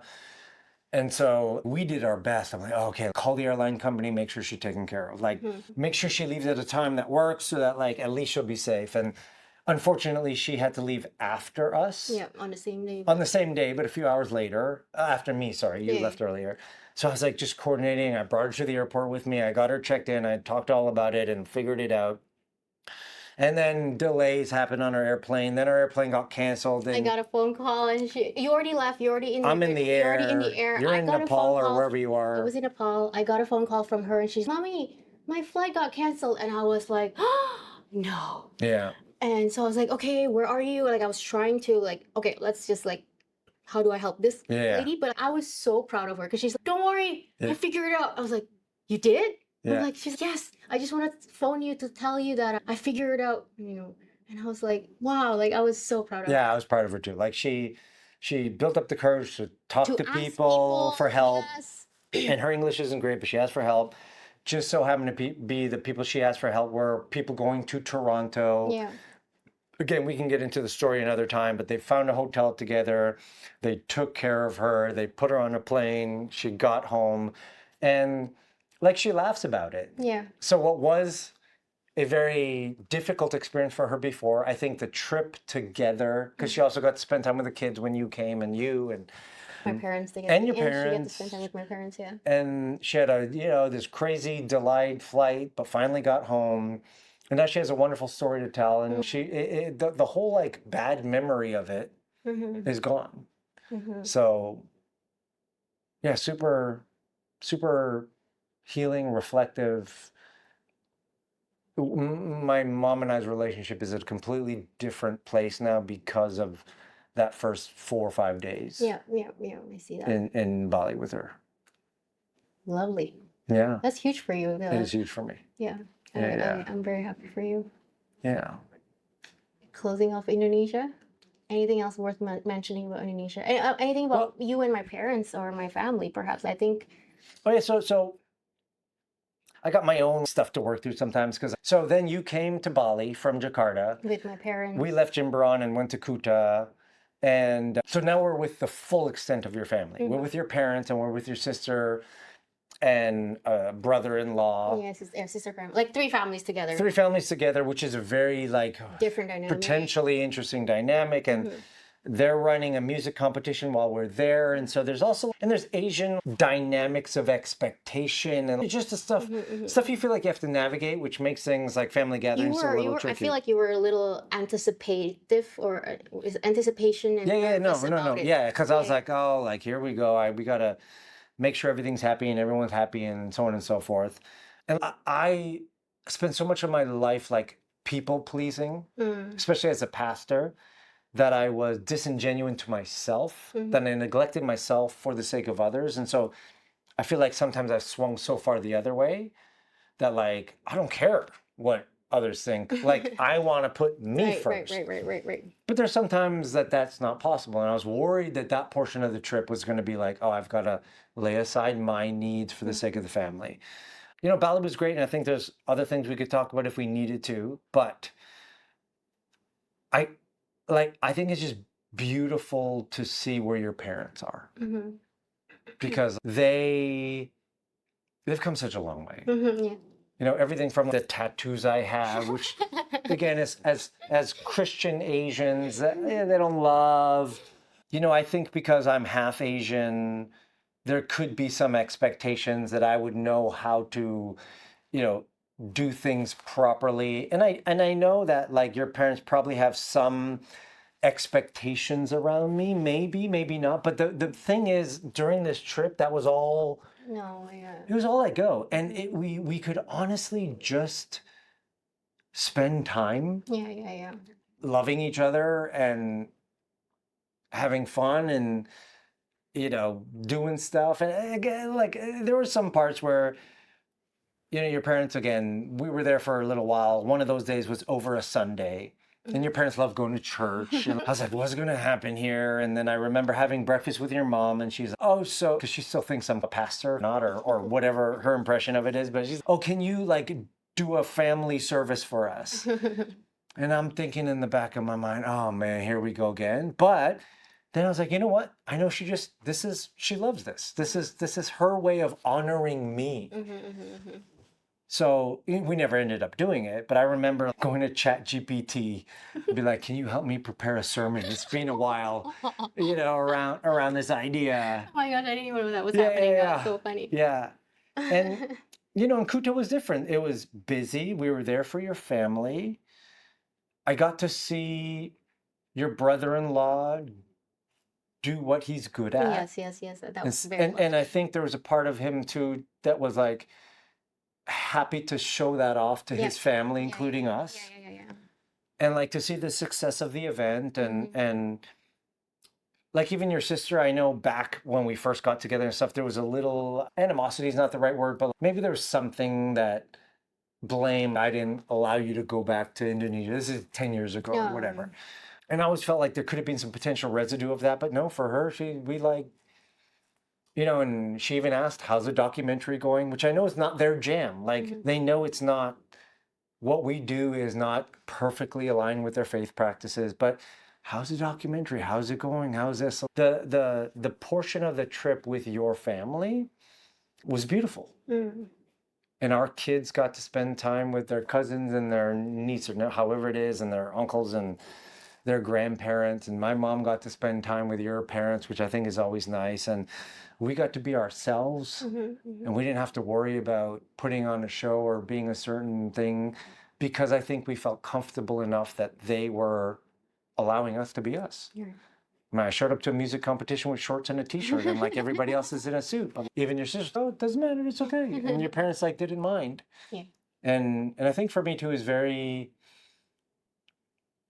earlier last year with the scare of your dad getting cancer, and there was a point where you're like, I might just have to go because he might not make it. It's actually been 2 years.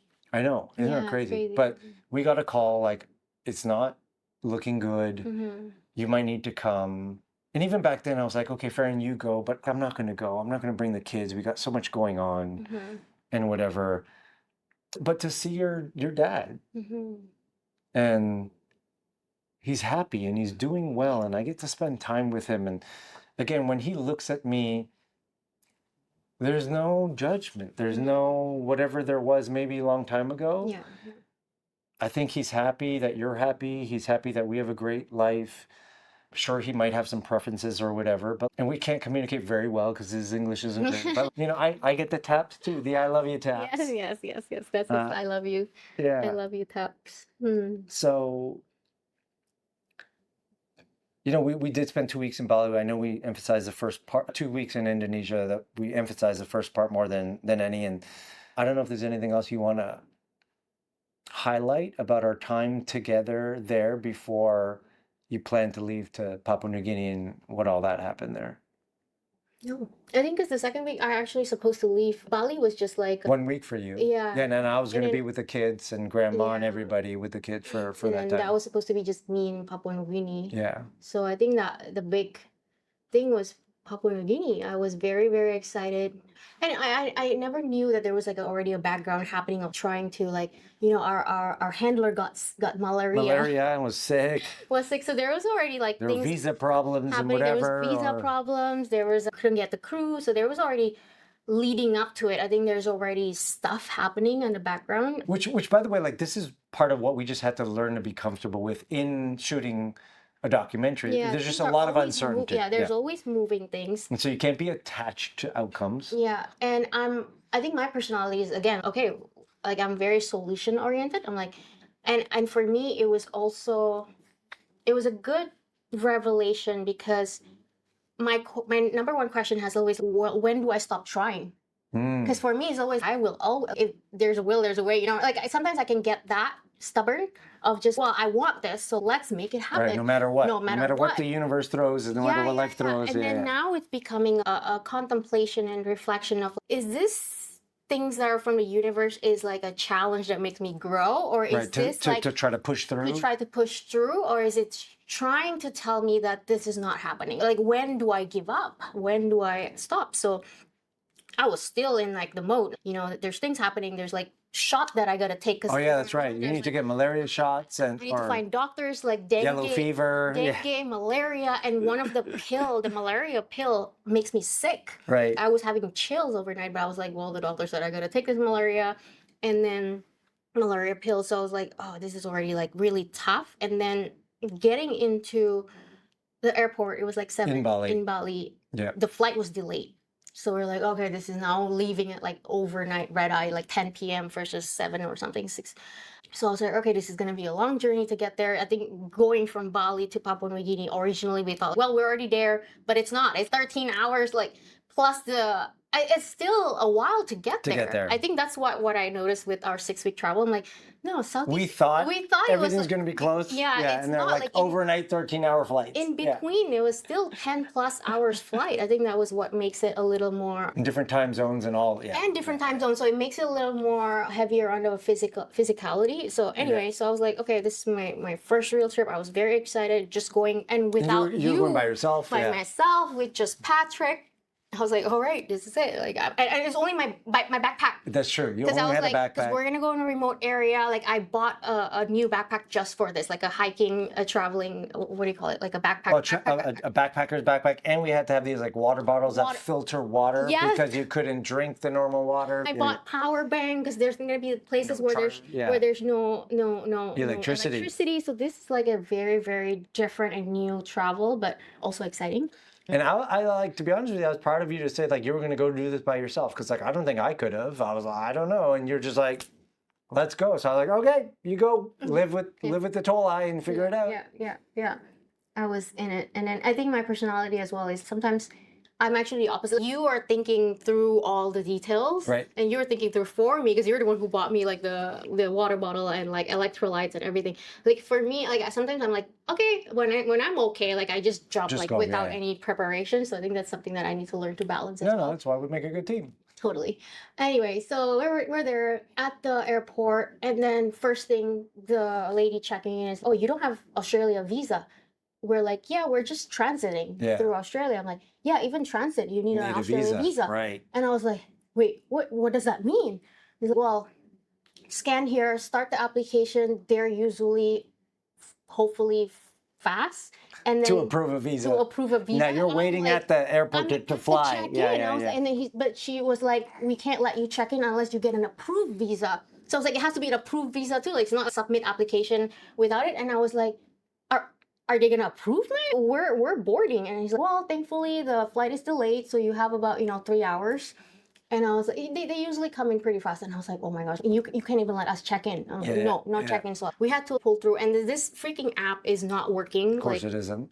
Patrick was like submitting an error, and me there just like hitting the button, keep hitting the button, and finally I went through. Because even Patrick was like, I can't get it through. I'm like, Patrick, all I did was just like keep hitting non-stop. refresh, and then they were asking for so many things, like your passport, obviously, and then your face, your pictures, and then sometimes the app would be like, oh, does not match the passport, and we're like, oh my gosh. Anyway, long story short, we're like, all right, what else can we do? Like, we just went up, grab a bite as we were waiting for this application, and all of a sudden, ding, like 8:30, just before I think the counter closed at 9, like 8:30, the visa was approved. Right. So we're like, we're going. This is it. Unconditional opening. We're like, oh my god, yes, we're going. Which also, by the way, like you had your Papua New Guinea visa approved, but Patrick didn't.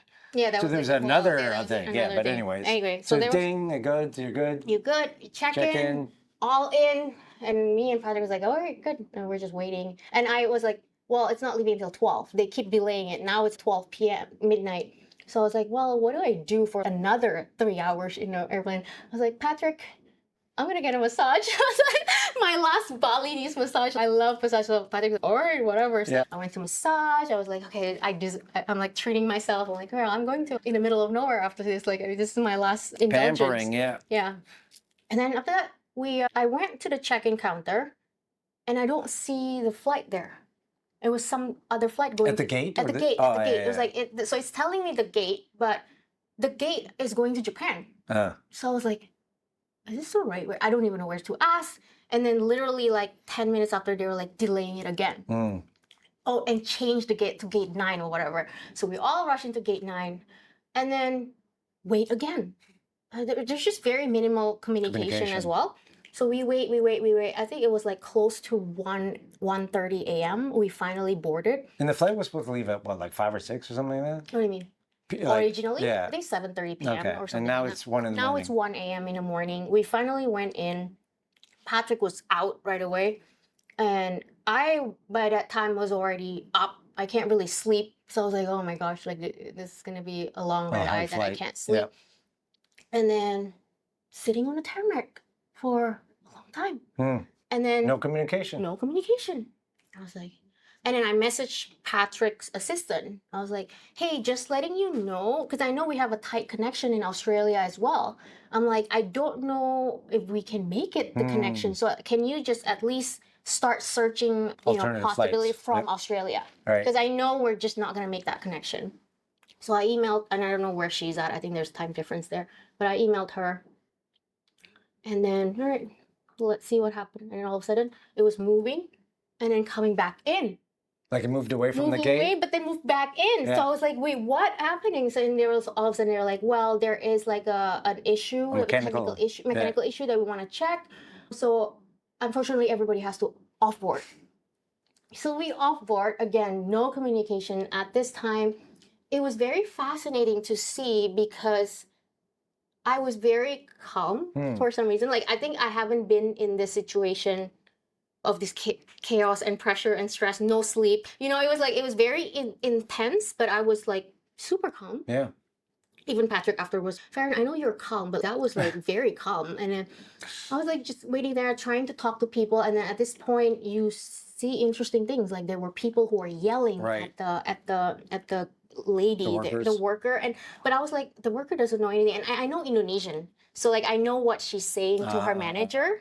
Whereas everybody else is, I guess, Australian. So I understand what she's actually saying. She doesn't know a thing, guys. So don't be upset. And then you see people standing up for her. I'm like, stop yelling at her. So there's this commotion already going on. Everybody's tired. You see babies crying on the floor and just trying to tantrum. So it was just such a chaotic experience. Yeah. And then, long story short, they were like, okay, the flight is finally fixed. It was 3 a.m.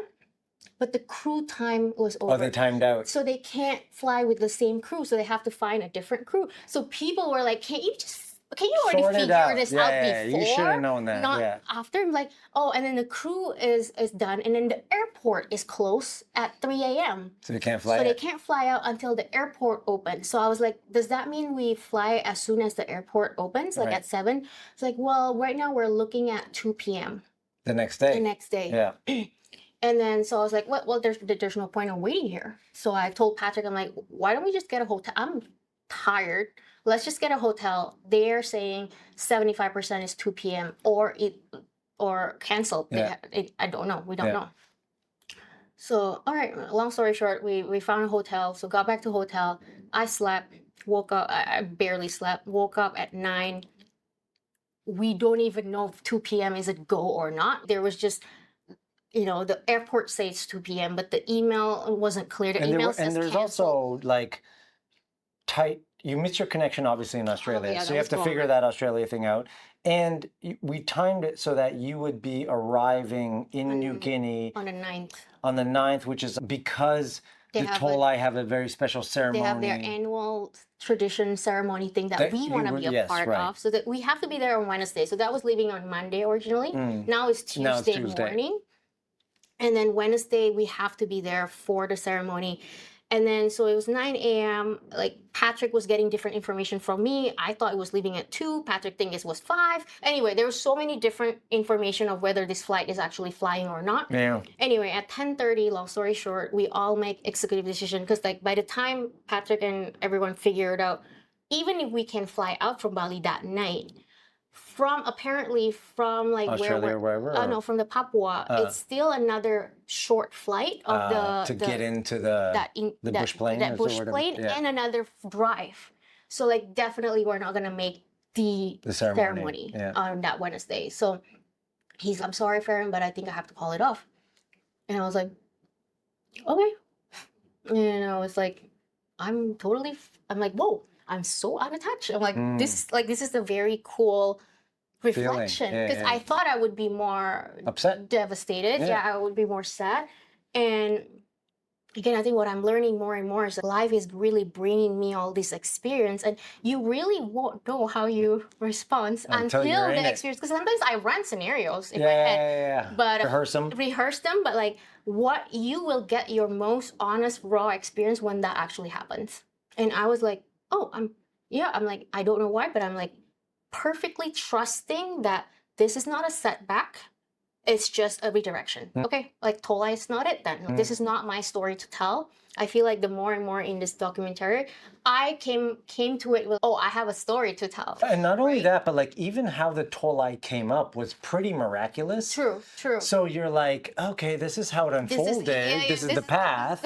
And then I think I've come to learn more and more is like, there is a story that's to be told, and we're just following that breadcrumbs. Right. And so I was like, okay, this is not it. That's okay. It's a redirection. We'll figure it out, and then we'll regroup. And then I was able to catch you guys. But I think that the other thing that is very impressive is it's one thing to be like, okay, fine, this is not the story to be told, so on and so forth. You know, where my brain goes and why I would have had difficulty with that, it's like, but I just wasted 2 days. Yeah. I stayed overnight in an airport. I was away from my family. I was stuck in this. And like, those little inconveniences for me tend to add up. But you were just like, your demeanor and your calm, and the kids loved it because they're like, oh, good, you know, mom gets to come back. And so you came back, and even the timing of when you came back was perfect because we were driving from Kuta to Ubud, and like, that all worked out the way it had to. I actually ended up really enjoying that because I just realized that was my time with your mom, because like, I didn't have that. No, that's true, the crossover. So it's like with your time and kids in Bali, because when we were in Bali, it was more of the music school competition, so it didn't feel like it was a vacation for our family. Right. But we were able to visit stuff with them, and I was happy. But then I also felt like days come to it, and maybe sometimes for me, like, things come up a little bit slower. So for me as well, as the day after was actually like, oh, there is part of me that is, I called it for the first time, I think, grief. I don't think I was familiar with that emotion before. Wow. So because of the cancellation of the trip. So I wasn't disappointed. I wasn't sad, but it was like a grief of, oh, that was a dream that could have happened. That was a reality that could have happened. And it was also a very personal interest. And not something you could do anytime. It's not like you could just show up to an indigenous tribe in the middle of Papua New Guinea, live with them, experience them, have this kind of thing. And so I think there was a lot of, even for all of us, wow, Farron's going to get a once in a lifetime experience that very few people are ever going to get. The Prime Minister of Papua New Guinea was involved to prove this whole thing. It felt special. It did, yeah. And it felt, oh my gosh, this is it. Like, the universe is opening the path, and it was for me. And I was like, oh, I get to experience what was just like, I feel like a dream. Right, for you personally. For me personally, because for me, that was like a really, yes, I would love to do that. That would be amazing. And then wait, this is happening. Right. Oh my gosh. And then, no, it didn't happen, unfortunately. So it was like So there was some grief. There was grief. I think I was able to, I had to sit with it for a while, because I'm like, this is not sadness per se. It's not disappointed either. I don't know what I'm feeling. And then the more and more I sit with it, I'm like, oh, hello, grief. I don't think I've experienced grief or allow it to linger, at least for that long, of just sitting through it. And part of my personal journey as well, I think, is life is really stretching my capacity of holding different emotions at the same time. Because I was so happy to be able to spend time with the kids. And, you know, like the first thing when after all that happened, came back to you guys and just like sitting on that boot bench with Eden. And I was like, yeah, this is good too. You know, this is great. But at the same time, allowing myself to also be sad. And so I'm like satisfied and happy and fulfilled. And yeah, this is life. This is so rich. I love it. But at the same time, I'm like, I'm sad that like why that didn't happen. So it was like really just holding everything together and letting myself to grieve and be grateful at the same time. Because I think it used to be like, well, be grateful. You still have this. It was one or the other. Right. But now I can be grateful and also hold it all together. Also holding grief for something that I wanted to happen that didn't happen. So I think allowing that was really powerful for me. And what do you make of grief? Because like you said, you don't feel like you've ever allowed yourself to feel that emotion. Mm-hmm.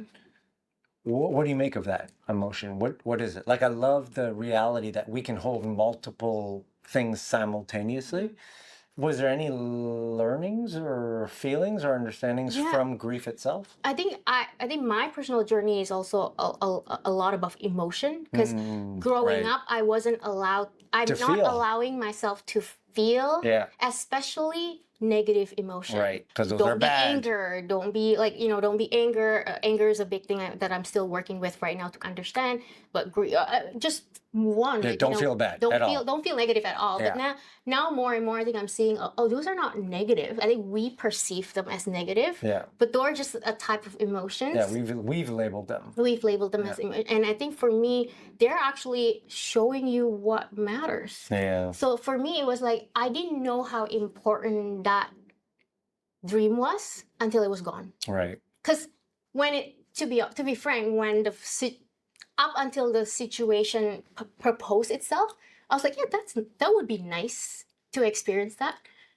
And then once it was gone, I was like, oh, turns out I really wanted that. That was the one experience that I really wanted to happen, compared to something else. And so I recognized the importance of it. I recognized that I have a dream. Turns out I do have a dream. Because before it was just like, oh yeah, this is nice. Yeah, I don't like that. I do. It was very surface level. And then now I feel like, oh, there is certain things that matters for me. So recognizing that and being aware of that, I was like, oh, I do really wish that was happening. I think you nailed something pretty powerful in that. Well, the two things. One, I heard someone say, and I don't remember who said it, but something along the lines of, you can't heal unless you grieve. Ooh. And that was told to me in the context of when I lost my dad. Losing your dad? Yeah. It was, because I felt like I had to be strong for my mom. I had to be strong for everybody. I couldn't, grieve.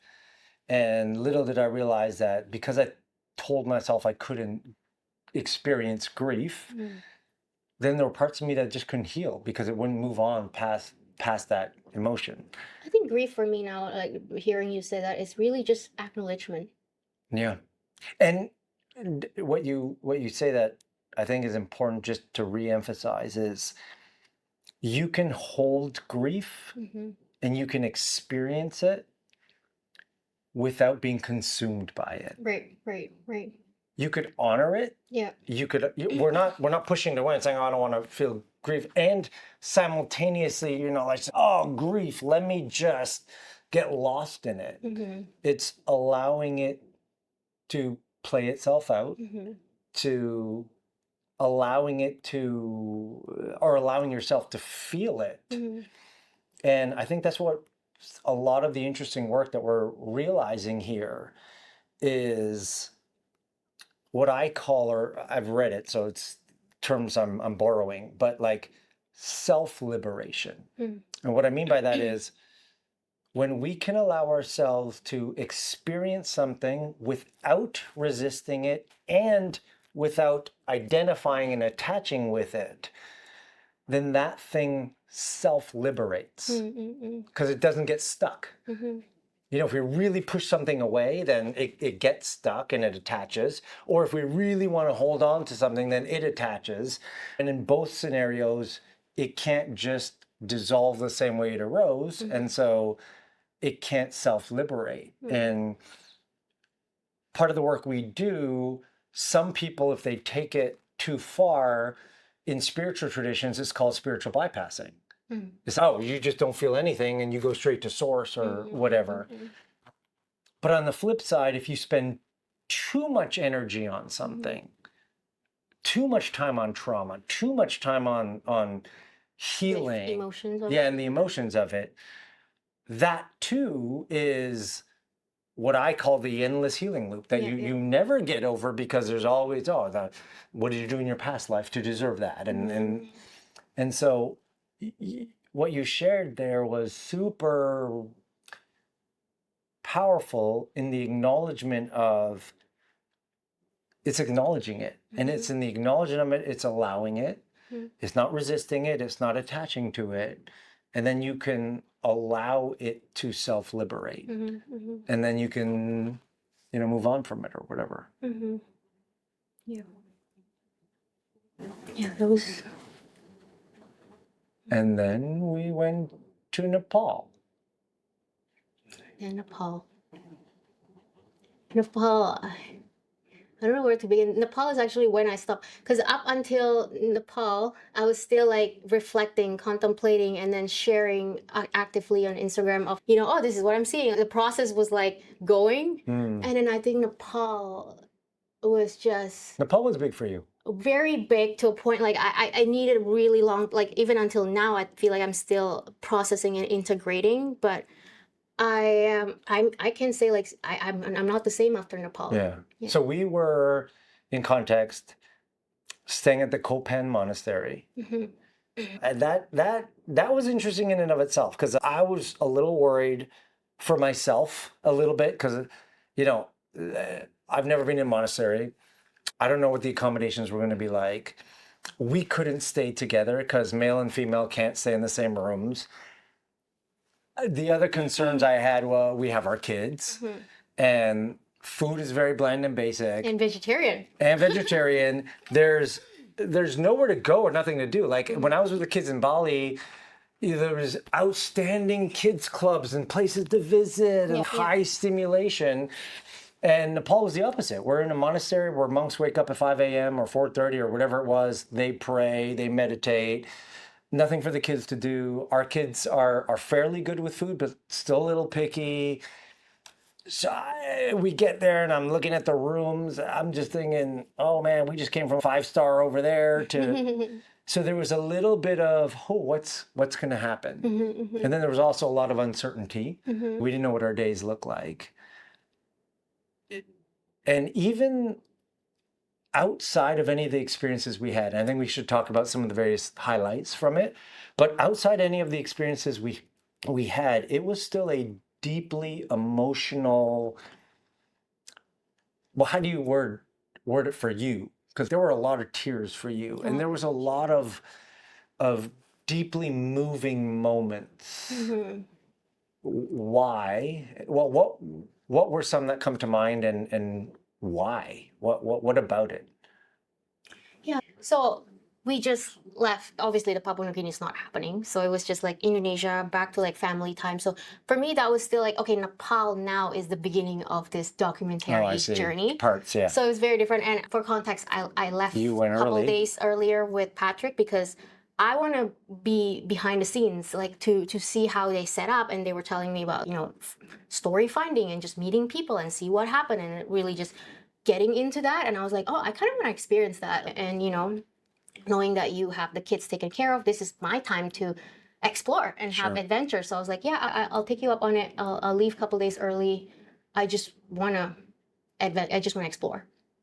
So as soon as I got there, I already feel like I was actually surprised that I'm surprised about Nepal, because I grew up in Indonesia. Like for me, this is third world country. Right. Like Similar. I'm used to very similar feeling.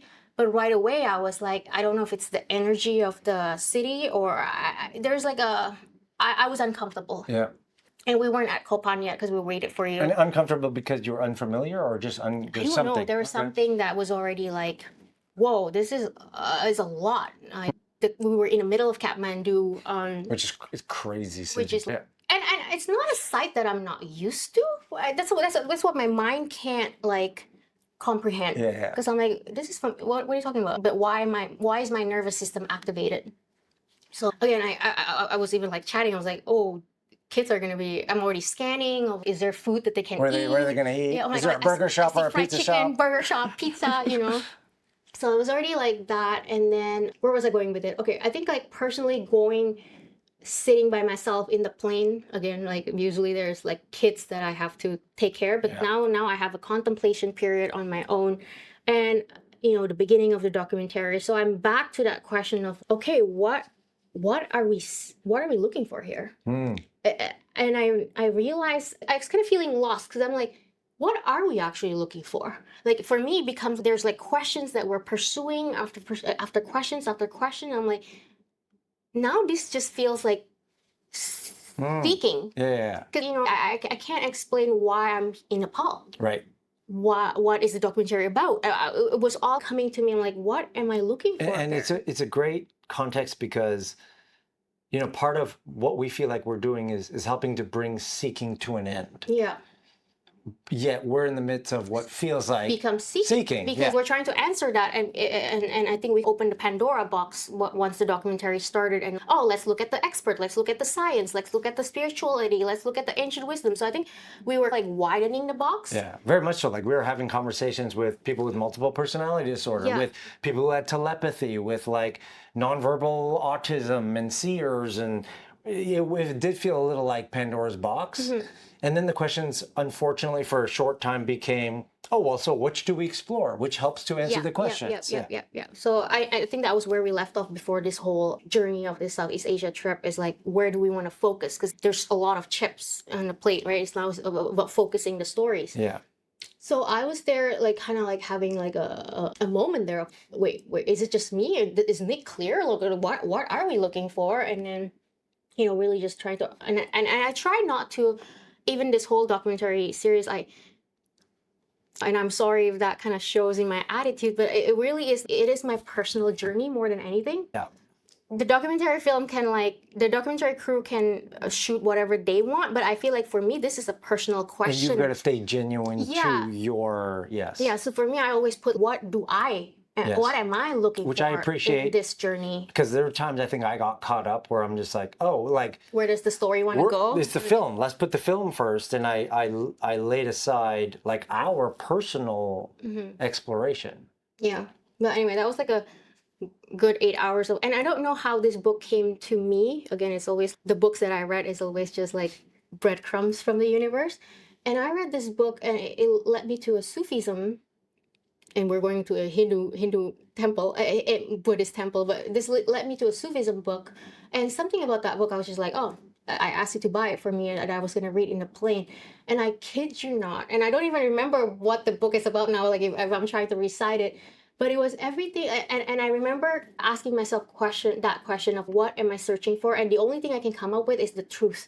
But I'm like, but what is the truth? What do you mean about the truth, right? So I'm like, I'm trying to explain the truth with my mind. I think I really want to explain what the truth is of what is life, who we are, what are we doing here? The truth. And then it got me into this book. And this book is all about the heart and love and devotion and passion. And I don't it doesn't compute. Yeah. But I kid you not, I was just bawling. On the airplane reading the book? The whole trip. Yeah, that's true. Yeah, the whole trip until we get to Nepal. I was like, I don't understand what this book is saying, but something is pulsing and I'm like crying and my mind is, I'm not understanding what I'm reading, but I'm crying. And then day one in Nepal, we went to Patrick. Okay, I think there's this couple options that we can venture today. And like, let's pick one or two because turns out it's 30 minutes, 40. It was like, it was less than what we can actually accomplish. So we're just going to focus on one or two places. And then the first place that he ended up choosing with her, I don't even know like how, like I gave him a priority 1 to 5 or whatever. And then the next day I just got into the car and we're going to this place. And the first thing I came in, it was like, the path of the heart. That's what it's called? Something what caught my attention on the wall. It was something about the path of the heart, and I have to go back to my photo again, but something about it was about the path of the heart. I'm like, oh my gosh, again, the reminder of the path of the heart, back to the heart, back to the heart, back to the heart. And as I was going through, and I was hearing, apparently it's a meditation cave or something, and as I'm walking, and Patrick's, we're gonna get you a shoot of like you just walking in and visiting this meditation cave. And as I'm walking that cave, I was like, how many souls, how many people, this has been here from thousands. Apparently there's a story of like a what do they call it, like saint, but not saint, sure, whatever, like a spiritual person who got enlightened there, and then since then people come to get enlightened. So that's why they have this meditation. But so there's a story there, and I was walking like, how many people has walked down this path asking the same question that I'm asking, right? Wow. It's like we want to be enlightened. We think that was the answer, but it was the same question, actually. It was the same question. There's something that people are asking, and then, maybe this is the answer. So that's why they're trying this, So how many souls have walked this path and before me and asking? That was what was dawning on me. Wow. And I just, I'm not alone in this. Really, this is the fundamental question that like humanity almost. Maybe everybody's asking this consciously and unconsciously. One way or another, this very question is alive in all of our heart. Right. You know what I mean? It's actually why we do anything and everything. It's like why we go to work, why we have kids, why we pursue passion, why we have religions. It's in some way, shape, or form answering that question, trying to answer the question. So I think, and in that sense, I was like, wow, I finally can see, Ram Dass mentioned like suffering is grace. And for the longest time, I trying to understand it again with my mind of like, how does that make sense? But I think for a glimpse there, I was like, oh, really is that, because that ache of I called that the question, the longing, the desire, which is like started the journey of seeking. That is an ache, the same ache. Maybe people articulate it differently. Maybe people look for different answers. And maybe people take different paths and different journey to try to feel that ache. But I think that ache is the same one. Two, it's what unites us. It's what makes us what's all the same about all of us. same. Yeah, that's right. So your output and your way might be different, which is what and when we get to Kopan, that was one of the things that they were confirming to me. They were like, well, there's no one shoes fits all. You got to find your own shoes. And I realized our pain and our suffering, it's what makes us feel connected to each other, because that's what is the same for us. Right, universally. Like, I understand your suffering, even if it looks different, but the core, that was the same too. And I think that's what can brings us together or remind us that we are maybe one. You see? What, obviously you went up that meditation path, you met a nun, had a conversation there. There was a conclusion that you made. I remember us sitting in front of 4 lamas. For the film, we were just asking questions on what does it mean to live? It's just like deep philosophical questions that 4 Buddhist lamas have some great perspective of. And at the end of that, I had a little summary, and then they passed it on to you to say, what was your summary? And you broke down many times throughout the trip, but you had what felt like a realization. I would call it a transmission, I feel, or something, because I don't have words to articulately, but again, so that was the beginning of the path of the heart. It was just like, and then when I got to Kopan, or when I first met Charop Lama, I was like, he kept mentioning bodhicitta, and I was like, what's bodhicitta? I even had to Google and ChatGPT, help me understand this Buddhism term, because obviously I'm not familiar with all their teachings. And then really at the heart of that teaching is also love and heart. Which is bodhicitta. What does that mean? Which is like the compassion for every compassion, loving kindness. Every sentient being to be enlightened. Every sentient being suffering to end is bodhicitta. It's like you have that compassion of wanting everybody just to end suffering and come back. So it was like really having that compassion. So like And all they do, like even, Charcoal kept mentioning, is just be genuine, just be sincere, and just be unconditional loving.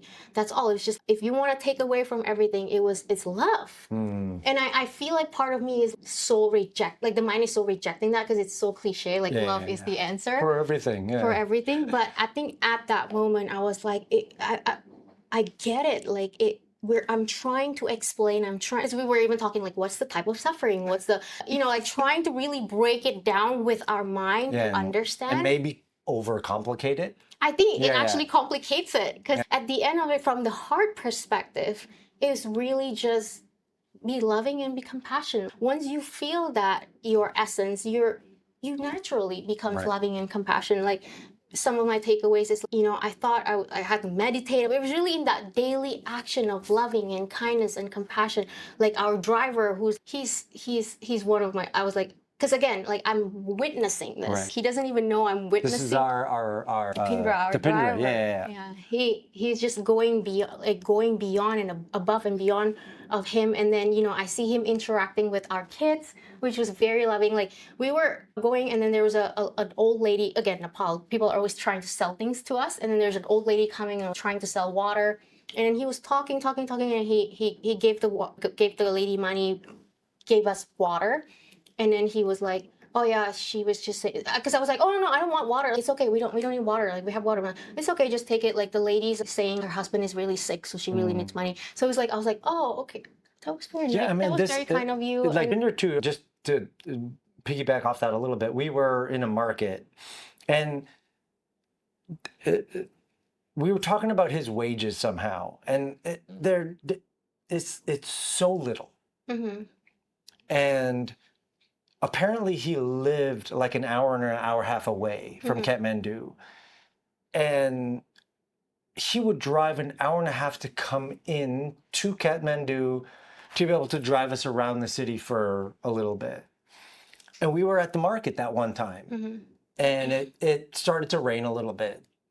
And he's, oh, it's starting to rain. The kids can get sick. And I'm like, oh no, they're totally fine. Just let it rain or whatever. Yeah. And he goes to a vendor and spends his money, money he doesn't have, by the way. And he bought 2 umbrellas and he gave it to our kids. And I was like, oh, you don't have to do that. Let me pay for it at least. Like, and he's, no. It's my gift. And watching him go out of his way, one of my takeaways, and I'll let you get back to it, but one of my takeaways was I thought my biggest lessons or learnings would come when we did the meditation in the morning with the monk. Or when we had this deep revelation in one of the special halls that no one else is allowed to have access to, but we had access to, and we're talking to the lamas. Or even when we spent some personal time with Charok Lama and like really seeing his heart come out. And yes, that was all good, and I think there are takeaways we could talk about for it, but it was in seeing Deepinder, our driver, like really helped me understand like love and compassion and unconditional love almost. Because again, like he's not trying to please anyone. There's no condition. It was just a pure. I think that for me was a great pointer, because after that I started seeing it more and more. So like even I realized that the moment that I broke down was, seeing Charok and his heart, listening to Charok telling a story between his teacher, how much his teacher has changed his life. I was like, it's actually moments and of acts of this love that is springing in people. And then I even noticed, fast forward afterwards, it was like, I see it in my kids. In Korea, I don't want to fast forward, but they were doing claw machine. And then Eden got like a big stuffy right away. And then Levine spent all his coins, didn't get anything, and was like so sad. And then Eden was like, you can have all my coins. And I was like, what, Eden, that was very, very kind of you. Right. And then she was like, no, she's determined to get a stuffy for him. And then thankfully the story ends in a beautiful way that they both got stuffy. So it was all happy ending. But in that moment of just, when Dipindra decided to get umbrella, when Eden gave all her coin, when listening to Charcoal, my teacher, like staying up, just praying for people. It was like this, like unconditional love in action. I think when that essence is truly moved and it is real and honest and raw and true, like no matter whether you're the giver, whether you're the receiver or the witness, or just witnessing, something in you was alive because you're part of that essence. I feel like it's something is like waking up in you and you remember, so my takeaway really is like it is in that simple becoming a vessel for that to spring forth of you, then like a ripple effects for everyone. Because like naturally, as soon as I see that, and now I want to be kind and loving to other people. Right. Like I don't have to analyze my wound or whatever. I just naturally want to love. Right. There's this tendency of, I've received love, now I want to give love. It was just a very natural flowing. And I think that's what it's all about. It's just like love in motion, love in action, and just being a vessel of that. Yeah.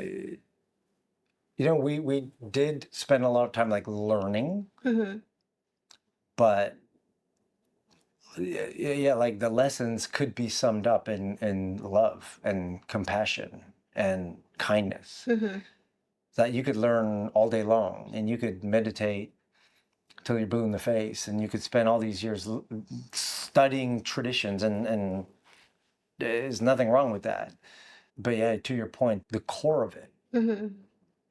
Like what if we laid it all aside and it was just practice love and kindness? Like what could happen? Yeah.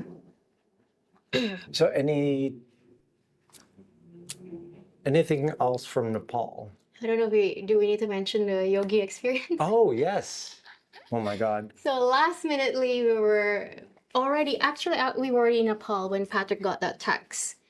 So again, what seems to be like, wow, universal, it was like a universe opening a path. All of a sudden, the yogi that already previously that we were trying to get to didn't work out. And then turns out he's going to be coming to Nepal. Yeah, so originally we were going to go to Delhi. To meet this yogi that we were introduced to by Lisa Christine. Very high level up there yogi. Somehow that kind of didn't unfold. But then last minutely, as we were just arriving in Nepal, we got confirmation that he's going to Nepal. So we're moving all the dates, moving all the dates of the shoot. Basically, I don't think we ended up extending anything. But anyway, he actually ended up coming early. Coming in early. That's right. I knew we had to move some dates. Yeah. Anyway, he was willing to come early to meet us, so that was great. And then having this experience of he came very strongly saying that we've never experienced enlightenment and awakening, and let me show you how, kind of thing. Yeah, so one of the things that what I love about 5-MeO is it brings someone into that conscious awareness. And some traditions call that like non-dual awareness. Some traditions call that enlightenment, different names for it. But this was our position that 5 is different. And the reason we work with it is not necessarily for healing or for all this other stuff, is because it brings people back to that remembrance. And then from there, you have a foundation. I think that was part of our journeys. We had this experience with 5. We know that people have put some definitions on what this experience is. And so we tried to, part of our experience was to go explore what that might mean. And then this yogi basically came strong because I was trying to be respectful and everything. And originally our hope was like, well, he claims he understands this non-dual awareness, enlightenment perspective better than anyone. So our hope was, well, maybe we could just get him to try 5-MeO and explain to us.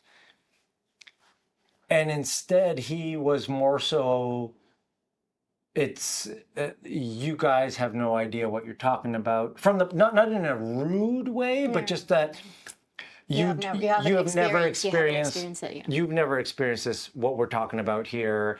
So let me get you experience it. Yeah, let me get you to experience it. Like 5-MeO is a chemical counterfeit and it can't get you there and blah blah blah. So let me give you a true a taste of it. Yeah.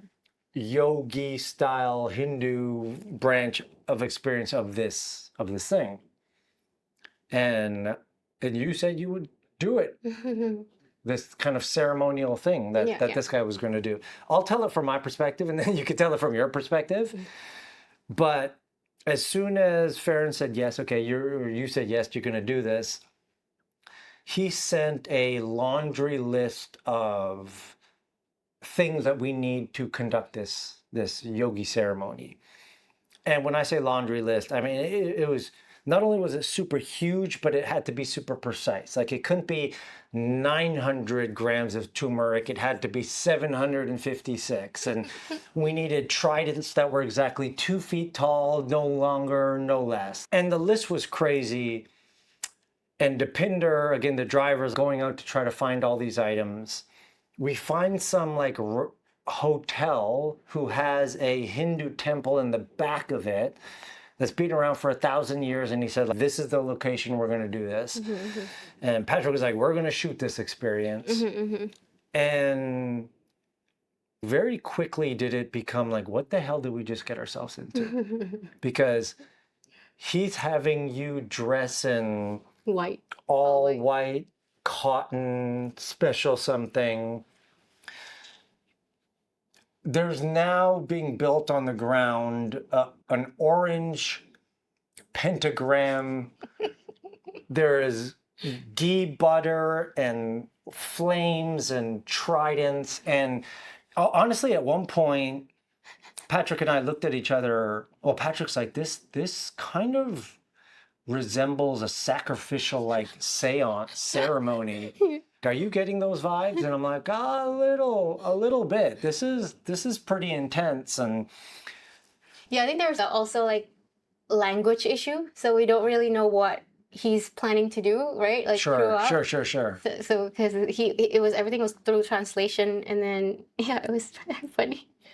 So this is happening, and then he's leading you, I guess, through a breathwork type thing. Yeah. And you're having an experience, like we're witnessing you have some sort of experience here.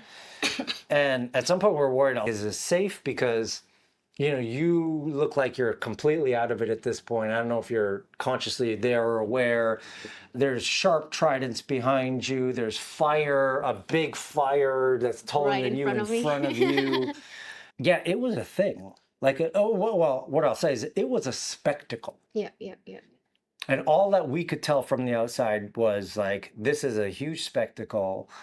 Looking at you from the outside, you were in, I mean, I guess what could be described as a trance-like state as far as we could tell.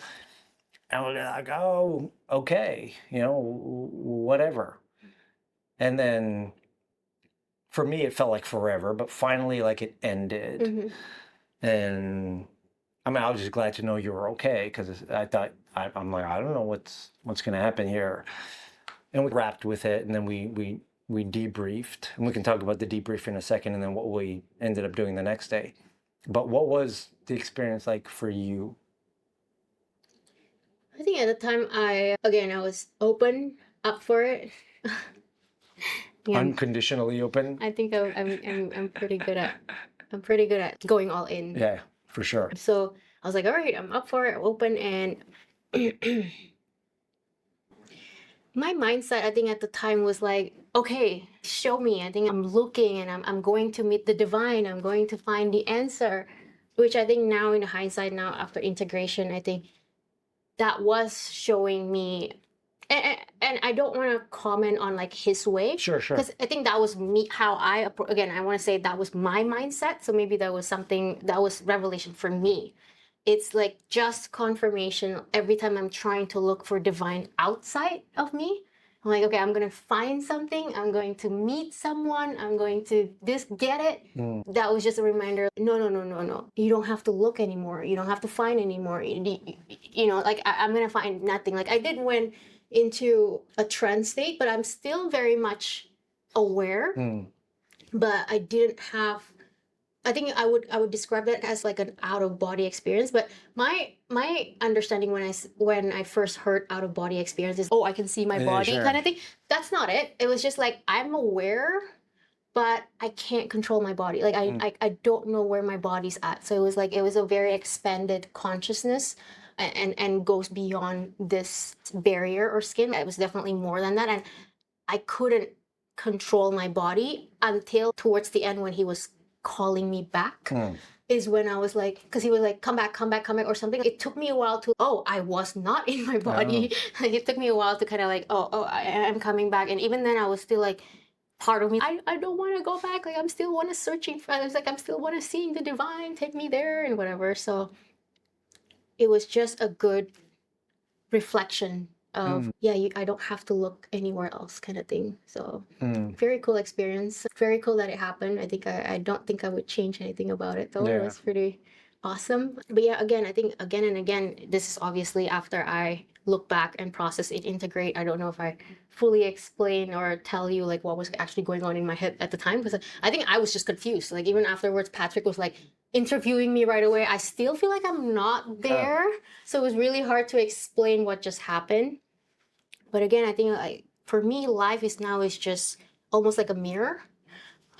I don't know for me, it's like echolocation. So it's brain, and then it's telling me, oh, this is you, this is not you, this is the path, this is not the path, and then it's, oh, look at what comes up. It turns out you still have attachment, and it turns out you still have this. Or sometimes, oh, I'm actually surprised I don't have that attachment. So it was really just like feedback of, oh, discovering myself. I think is what I've been enjoying doing, is actually seeing what comes up internally for me from the external from all events. the experiences. It's actually like seeing the different things that are coming up in the internal world that I've been enjoying. So. It from the outside. Again, and I don't. This is not against any particular traditions or understandings or whatever, but it felt or seemed like a spectacle that at the core was breath work. Yeah. And so there was he led you in breath work, which we all know it can be powerful. It can take you somewhere. But the breath work was held in a container of a lot of this spectacle of like things certain ways and fire and this and that and the other. And then at the one thing you said, I don't know if it was the night of or the day after, but you immediately said, I want to have a 5 experience. Just so, because it's fresh, I want to compare. If he wasn't willing to do that for us and tell us his perspective of 5 versus what he's experienced, well, at least you had his experience of non-dual. And he even in the middle of the ceremony, I don't know if you remember, but he came to us and essentially, or through translation, said, you had a near-death experience. You were where you needed to be in the non-dual understanding, and we're going to bring her back now, or whatever. And then you said, well, I want to compare. I want to see, is it artificial? Is it not? What happened? So I guess, again, your conclusions on, A, was it just breath work? Or is there something more there? And then B, what were your like general conclusions on whatever method you choose to get there on awareness and enlightenment, or whatever people might call it?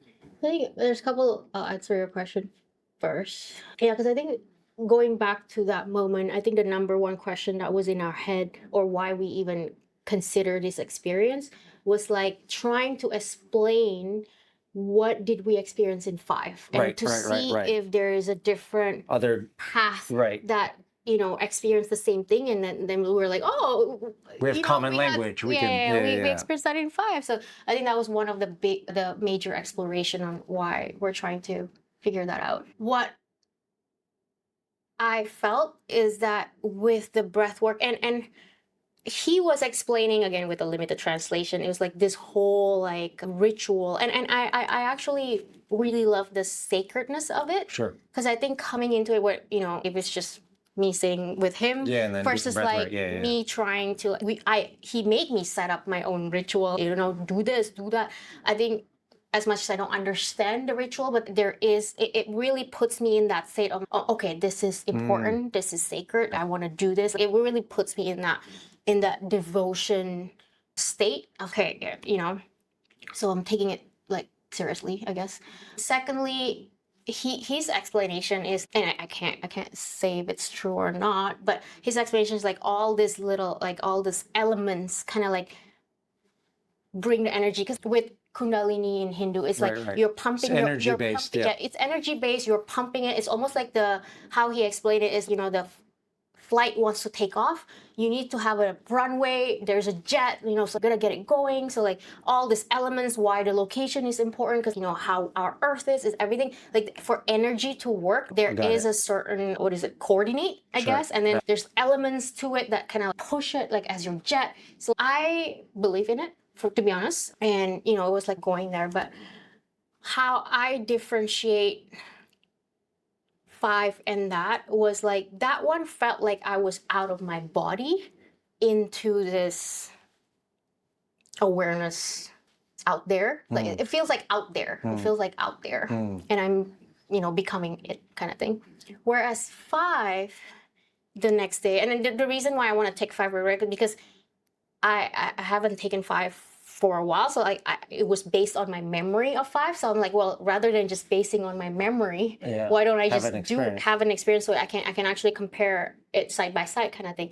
When I took the 5 the next day, what it felt was like I finally understand the word yoga, which just means union. Because it felt like whatever that's however we define divine and something that's out there, unfortunately, becomes me. It went in, and I was in my body too. Like I wasn't out, it was like in deeper, and there's a universe in here. So it was a similar feeling, but one feels a little bit more embodied. So that's why the first word I think came out when I was in 5 was like, embodiment. This feels embodiment. I didn't even come up with the word union. Union was afterwards, but that word was embodiment, because I felt like I was everything. I was my body. I'm human and I'm divine. I'm everything and nothing. It was like I am it. Like I wasn't going somewhere, or becoming something else, kind of thing. So I hope that kind of explains things. Anything else from Nepal? I think so. I was very proud of our kids. They did so well. Yeah. Nepal. What was it? Yeah. It was good to see people dedicated, like monasteries for, I guess, monks who come when they're young, and they spend most of their life there mastering the mind, mastering meditation, mastering the beliefs. And I don't know, is really refreshing to see people like dedicated to something and going there. And I think one of my takeaways too was like, even double down, nothing about anything else, but like for our stuff is to say, hey, we have a path as well that is effective and powerful and can change people's lives. And we're seeing this in the people who are involved in our protocol and our Awakening 5 experiences and all that. There is a way amongst many for people to remember. I feel like on that point as well, it needs your willingness and devotion to pay attention to it. Just like the monks of dropping everything. I don't think everyone is at that level of dropping everything and becoming a monk, but there is a certain, I would say, attitude or okay, I want to take this seriously, like, I want to pay attention to this, because we've seen as well people who've gone through, thankfully, like, the percentage is small, but there are people who've gone through a big experiences, and maybe it's not just limited to psychedelics. Sometimes I feel like life just naturally brings you events that makes you pause and evaluate, right? But many people was also just like back to routine again, back to like back to like normal again. Is really taking, you need to be paying attention, and that's where I think awareness comes to play. It's really, if you're not aware of it, if you're not putting attention to it, then it would just slip back off to routine. Next location. I think we need a background context on how Maldives even happened. So yeah, we were planning for this trip. Obviously, our director for the documentary has done work with Four Seasons before, and going to Maldives, Four Seasons is something he does every year as a refresher.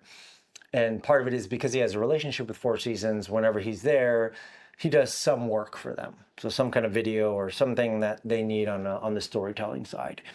And so he got a call from the Four Seasons Maldives saying, hey, we need an update on one of our videos. Can you come do it on your next trip? And he goes, well, I'm in town. Well, not in town, but I'm like in that part of the world. And I also have talent, referring to us. Like, I have a family who I'm traveling with. So if you want me to shoot the video, we'll all come, ourselves and the talent, and we'll shoot the video in exchange for like room and board. You give the talent and the family room and board there. We'll shoot the video, and it'll be a nice kind of little trade-off. So I remember when Patrick called us and was like, so as part of your trip, can you make a few days out for Maldives at the Four Seasons?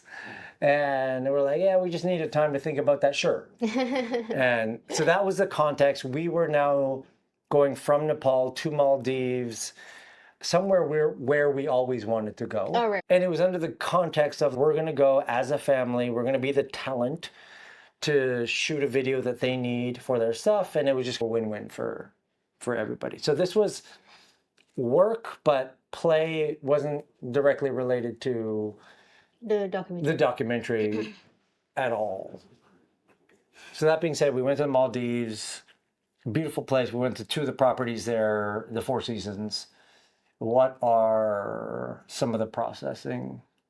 You start first. Because I actually never really, we didn't get to, again. Well, I think for me, the Four Seasons experience at large was very eye-opening. I started to see it through the lens of service-based. Because what we do is service-based. It's for people. And my eyes were open to how little acts can go very far. And the little acts are not done for the sake of the bottom line. Like, they're done because genuine. It's genuine. Yeah. Like, people care, and it's bred into the Four Seasons culture. And we were talking with one of the marketing managers near the end of the trip, and they said the return rate for Four Seasons Maldives is the highest of all Four Seasons. People have been coming back year on year with their families for 30 plus years. 60% of the people who visit the Maldives Four Seasons have been there before. So much so that they're on first name basis with many of the staff. She was telling us a story of how one of the families who had been there for so many years, when their daughter got married, they invited some of the Four Seasons staff to come to the wedding in Europe, and it was the first time Four Seasons staff ever had left, the property. And so small, intentional, like, my mind just immediately went to, how can we, here's what Four Seasons was good at. They're really good at having you feel seen. And I think that's a fundamental desire of everybody. So I just want to be seen and recognized. And Four Seasons is world class at, like, we pulled up on the boat and they knew our names. Yeah. Even our kids' names. They knew our names, they knew our kids' names. When we got to the suite, everything was personalized with the kids' names were on it, what they want, and the longer you stay, obviously, as the days go by, everyone becomes to know your name even more, and you recognize people and you say hi, and I think it just spoke for me. I mean, it was a beautiful trip and amazing things, and we shot great video, and there was a lot to learn, and so on. But the takeaway was a reminder that, yeah, everybody just wants to be seen. Connection, back to connection. Connection, and small gestures that help people to be seen go a long, long way. Details matter.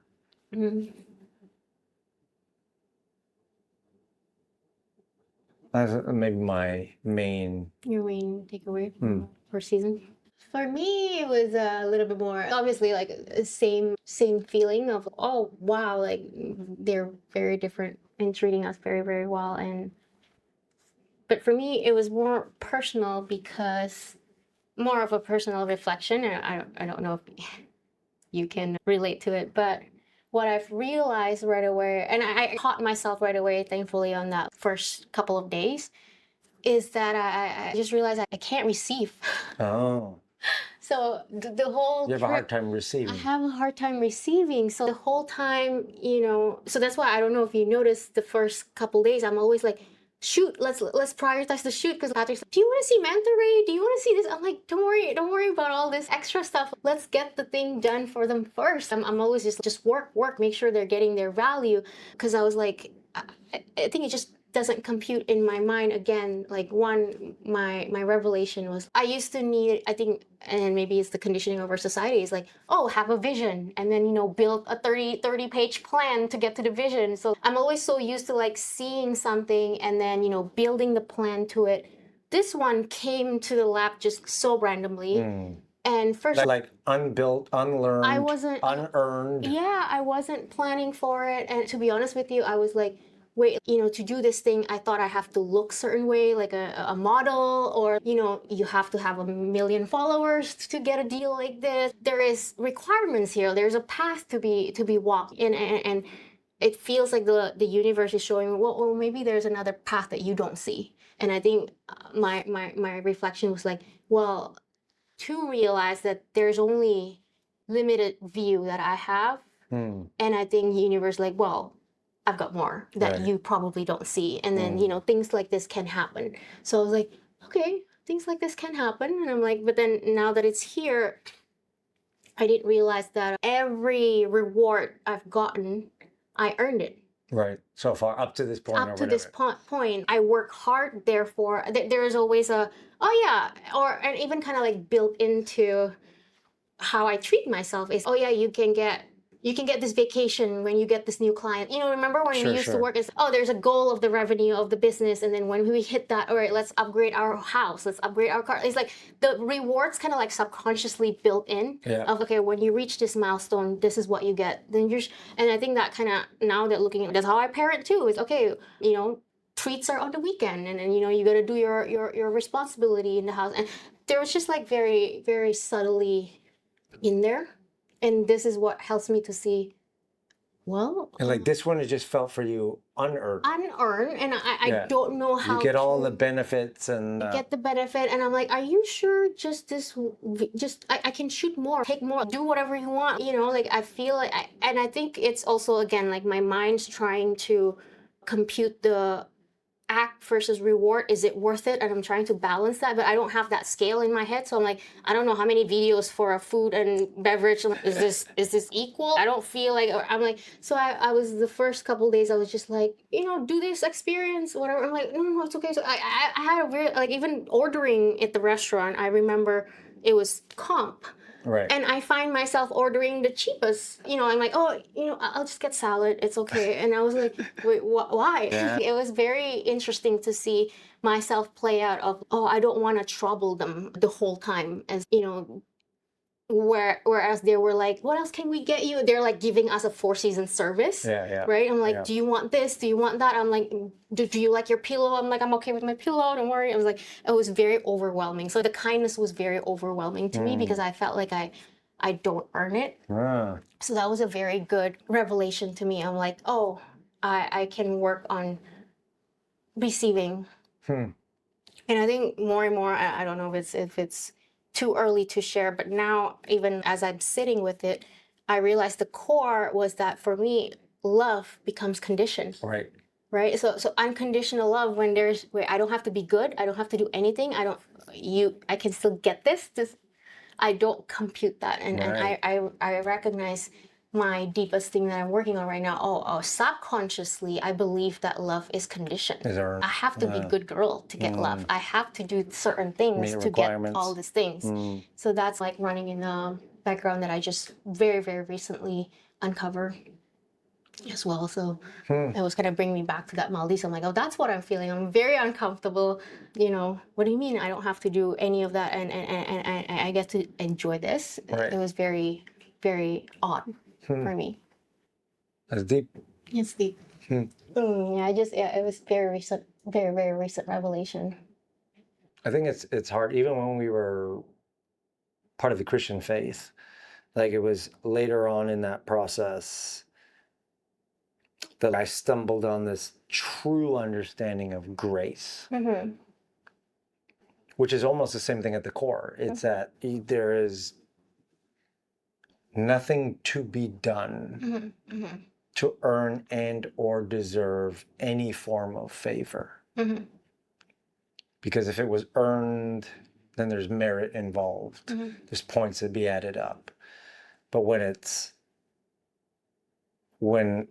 it's grace, it's freely given to everyone, and it's only limited by one's ability to receive it. Yeah, I think we throw away words like unconditional love a little too easily.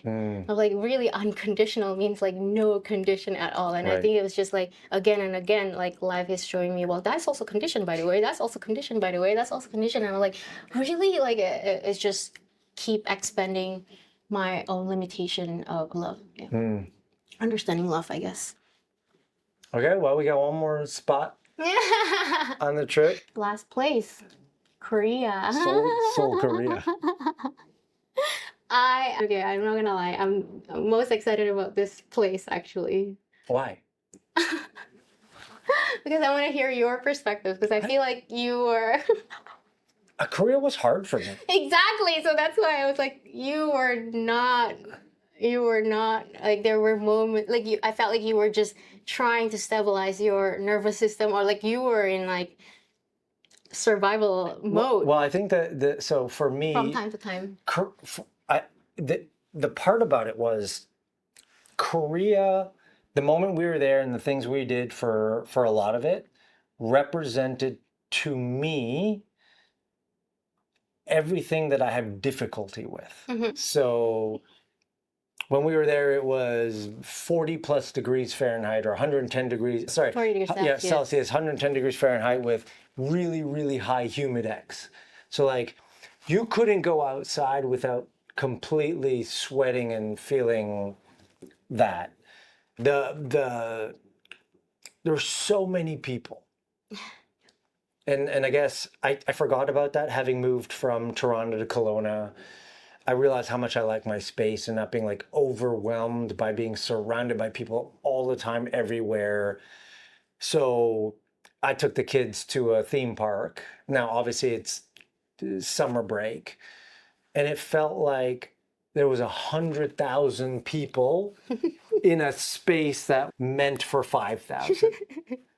Yeah. And we got to our Airbnb the first night, and because it's so hot, and they didn't have a proper air conditioning system, it was over 30 degrees inside, and I couldn't sleep. and transportation was difficult, and there was traffic everywhere. And we were using Uber, and Uber's not as well known out there. So like average wait for an Uber was between 15 to 20 minutes. And then you get in the car and they're usually like an hour. Yeah, an hour to get to wherever you need to go. After waiting 20 to 50 minutes for the Uber to come. And the drivers are old, like all old grumpy men who are not happy with life. And so, there's and that, I don't know, the last time I was there, I don't know how many years ago it was, but service felt like it was important, like almost a Four Seasons experience wherever you go. I think because we also came from Four Seasons. That might be it. But it's like a Four Seasons experience where everyone's super polite, everyone's trying to accommodate, and then this time around, which is, I guess, I don't know, last time I was there, it felt like everyone was just rude and in their own worlds and so on and so forth. So you combine the weather, the people, the rudeness, the lack of service, the language, all of this made for a difficult experience for me, because usually if I'm dealing with stuff like that, it's one or the other. So it's a lot of traffic in a place or too many people or whatever. And here I am, trying to get the kids around. And it's a combination of so many different things that are very difficult for me to handle at the same time. So I think what it showed me was a couple things. One, there's still sometimes parts of me that have this belief that conditions need to be met in order for me to be happy. Which was good reminders, because you realize that conditions are never always met for you to, the universe doesn't have to check off all your boxes for you to be happy. You can be happy despite all that. So it was a reminder that there are things... Expectations? Yeah, expectations and things I'm attached to still that could be brought into a better perspective. But there were definitely times amidst all of that where, and I think here's the journey for me, it's, even though some of it was reactionary, it still came from a place of awareness. So I could catch myself and be like, oh. So rather than just being straight up reactionary, right. It was a good training ground for me. And I think actually, now that we're looking at it in hindsight, while we were in Korea as well, we got news that we lost a couple of big clients, which had a significant impact on our business revenue. Our house manager at home quit. And so there's this a lot of instability. Right. That was forming. Yeah. And actually now, this is actually a revelation I'm having now as we're talking here. Korea prepared me so that when we came back, I was unaffected by the news of the big financial situation we're in, from that, the loss of our house manager. Then we just got news that we've got to come up with another $600,000 to close on a condo that we bought 5 years ago and is now coming to close. Three. Well, 3 years ago, sorry. But all this, stuff is happening. Yeah. And I honestly think if Korea didn't happen the way it did, I would be far more reactionary here. Right. And going to my old patterns of let's figure this out, oh my God, and jumping and getting stressed out. And I could feel, which was very interesting, my mind wanting to respond like it used to. Right. Like I watch it in real time. Like, you should get stressed. Yeah. And I'm like, should I? I know, but before I would. And it's almost like the nervous system wanted to respond the way the default used to. And I was like, well, I'm witnessing it. No, actually, I don't have to. So it was cool to see old patterns want to happen, but couldn't. Right. And standing in a place of, okay, well, like life doesn't have to meet all my check boxes and things don't have to be perfect exactly the way that I need and I want. And yes, the situation is not perfect and it's not easy. And I don't think awareness or enlightenment or any of these words that people throw around is about eliminating any of that. Eliminating all that stuff. Like life just happens and that stuff is neutral technically. It's my perceptions and my labeling of it that makes it one thing or another. But yeah, I think if Korea didn't happen the way it did, then us getting the news towards the end of that trip and then having to come back here and deal with all of it, I think I'd be in a very different place. Mm-mm. But now we're just cruising. Yeah, we'll figure it out. So. Yeah, you're right. I think it was like Korea was, for you, I think especially, and it was a good reflection on my end as well. But I know it's stretching you. I think each day there was just more bad news, more bad news, more bad news. So I could see, and I mean, like it's comical joke because I feel like the life's like, oh, he can handle it. Let's drop another one. He can handle it. Let's drop another one. You know, it was like just like you like losing, and I can see that you have the awareness because like you lost it and you come calm again, and you lost it and you. So I see you're trying really like to get there. Yeah. So that was like fascinating to see from my end or to witness. And then I want to address that the last day of Korea. What happened? So finally, you've been going around Uber in the first half, and then the kids were like, we're done with Uber because everywhere is like an hour, and then like we don't want to go Uber.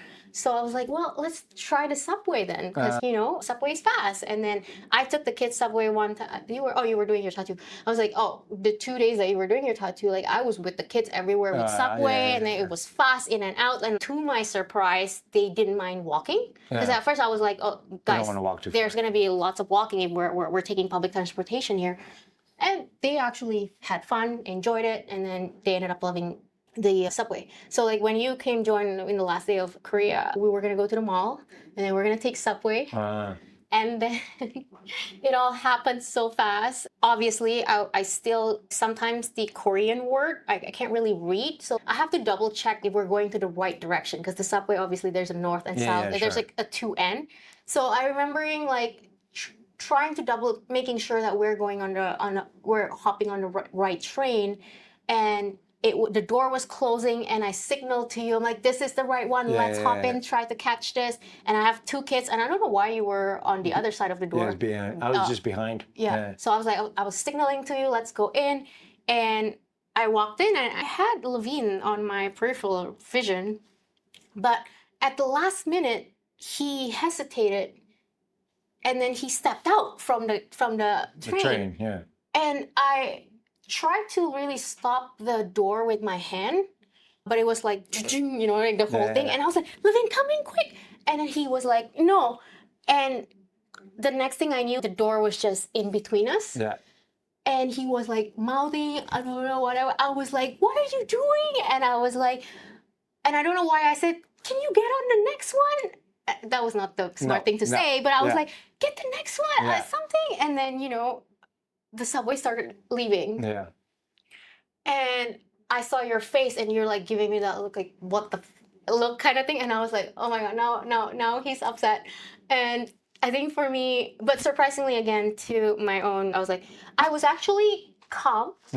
Very surprisingly, I'm like, okay, I just lost my kid in the middle of Korea, and I don't know how, like I have to figure out, like in my head again, solution oriented. I was just right away, I'm like, okay, what do I do? Do I have you and Eden go to the mall, and then, like, where do we meet? I was trying to figure all that out, and then figure that all out. Sorry, and then but when I was trying to trying to plan that with you, I felt like you were just gone. Because I was like, babe, do I see you in the mall? And I was trying to make a plan, but you were just like, oh my gosh, whatever. And I was like, oh, like I don't feel like I was talking to you. I feel like you're now reacting. And then frankly, the immediate reaction was like annoyed, because I was like, can you please calm down? Because then we all need to be calmed down so that, like the kid can be found. But I felt like you're now like losing things. And then I was trying to reach you. And then you like fling my hand. Don't do that. I hate that when you do that. I was like, okay, he's gone. I'm like, I just need you to calm down. I'll get him. Like, just, be in, I just need to know where to find you next or something. I don't know. But you were like, go get him, go get him. You were just so rushed.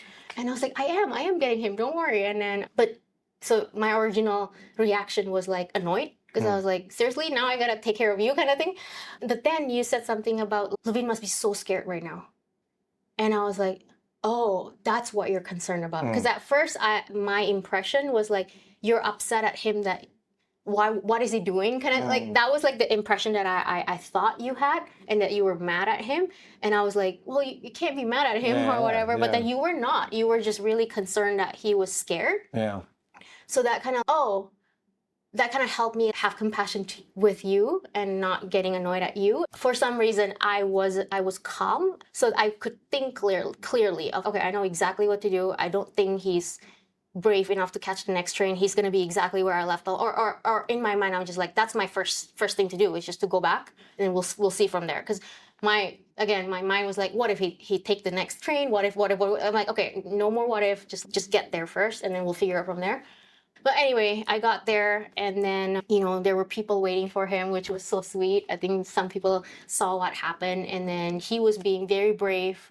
He's, yep, I knew you were going to come back. And I was like, so sweet. But then I saw him crying a little bit. Yeah. I think he was like pretending to be brave. He was like, yeah, I was fine. But he was having a tear. I think just glad that he saw me. So I was like, oh yeah, I was good. And then by the time I got you, I see that you're collected. And, we turned it into this lesson to the kids. Okay, this is what we're gonna do if we got separated. I think that was just like, okay, it was all good. And yeah, so I just wanted to also take this moment to like really appreciate you. I guess I think you've really always given your best and show up, and the you 10 years ago would have flipped. But I think I always get, and I have to, like, my own reflection is that one, I think I'm always used to be a peacemaker of everyone.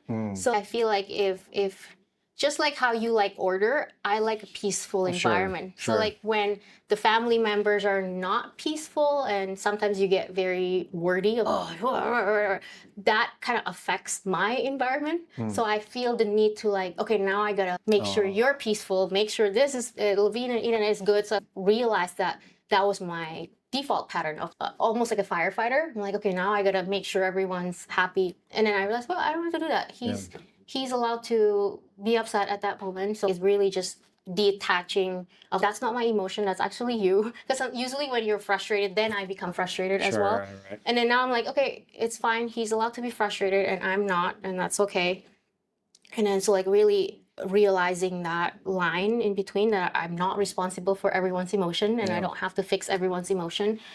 So that was like a good lesson learned for me. So yeah, that was my insights. I don't know if you knew that I went through that, but yeah, Korea, you're right. I think, the news, I had to take time to process and all that stuff. So there's definitely moments of just, all right, are we okay? Are we going to be okay? I think it was like, calming the nervous system again. And then again, I think being asked to just trust. Yeah. Trust in the unknown. No more relying on strategy or planning or keeping it together by myself. I think the other part of it that's become real for me is this is not the first time being through a situation like that. Right. Where bad news happens and things feel shaken at the core. And in the past, every time it was the same thing. It's like, are we going to be okay? Is it going to happen? And then sure enough, life unfolds the way it needs to. And so I think for me, this time, it was a dawning, like, you've never been let down yet. Yeah. There's now confidence that life unfolds the way it needs to. Right. And so... Yeah, I was going to say along the same line as well. For me, I think it was like I was busy building a safety line. Right. But then now I don't need the safety line. There is being asked to just trust in what's already unfolding. Like, you don't have to have a busy making safety line Yeah. really safe. Well, I do have one question though for you. hmm. Is that in this moment, I think like we've gotten good at bringing awareness and self-process and, eventually kind of like have our own reflection and learning and revelation from that. But I still feel like at times like we're running side by side and doing our own thing kind of thing. Is there a way, like how can I support you emotionally? Or I don't know, like I feel like when you're in the flip of it, is there anything I can do to make you feel like you're not going through it alone? So it's a good question. I think, at least for now, where I'm at now, is allowing things to run their course. Because like sometimes in the midst of it, it's too early to talk about. Right. And I think the kids are a good reflection of that. And I think you by default like to talk things out. Yeah. Which is, that's how I get my understanding, I think, by talking through things. And so even sometimes like the kids will even now say, I don't want to talk about it right now, Mom. Yeah. And you're like, no, but let's talk about it. And they're like, I don't want to talk about it right now. Yeah. And I think part of you feels like by talking about it, you get to resolution faster. But if the person on the other end's not ready to talk about it or whatever. I think you brought up when you brought that up. I think me trying to talk about it is like me making effort of, hey, I'm here. Yeah. So it's less about let's get over it, but it's more, hey, I'm here for you. So that's why I think my question was like, how do I support you without, how? Because the way I know how is, let's talk things then, you know what I mean? Yeah, I think for me, again, it's letting, if in the midst of it, it's letting it run its course. And then me just knowing that after it's run its course. And I think it's also because I know you're I can see you're going through it and I'm going through things too. So like, I understand that. But I think, I don't know if you knew I was going through things, but I think an acknowledgement or recognition that I was going through something would really help me. Because I think one of my stories, I gotta hold it all together by myself. So sometimes in the midst of it, I can it can feel so lonely for me. I was like, I'm just like, see, I gotta hold everybody together myself kind of thing. So, and no one's holding me kind of thing. So, but yeah, I don't know. Again, I think I was the same with you. I don't think I need time to process alone. And only when I'm ready that I can share or talk about things. But I think the initial of either just acknowledging that hey, I feel like you're going through something, and you know, I know that you're going through something. I think that would be very helpful. Yeah, it's good to know because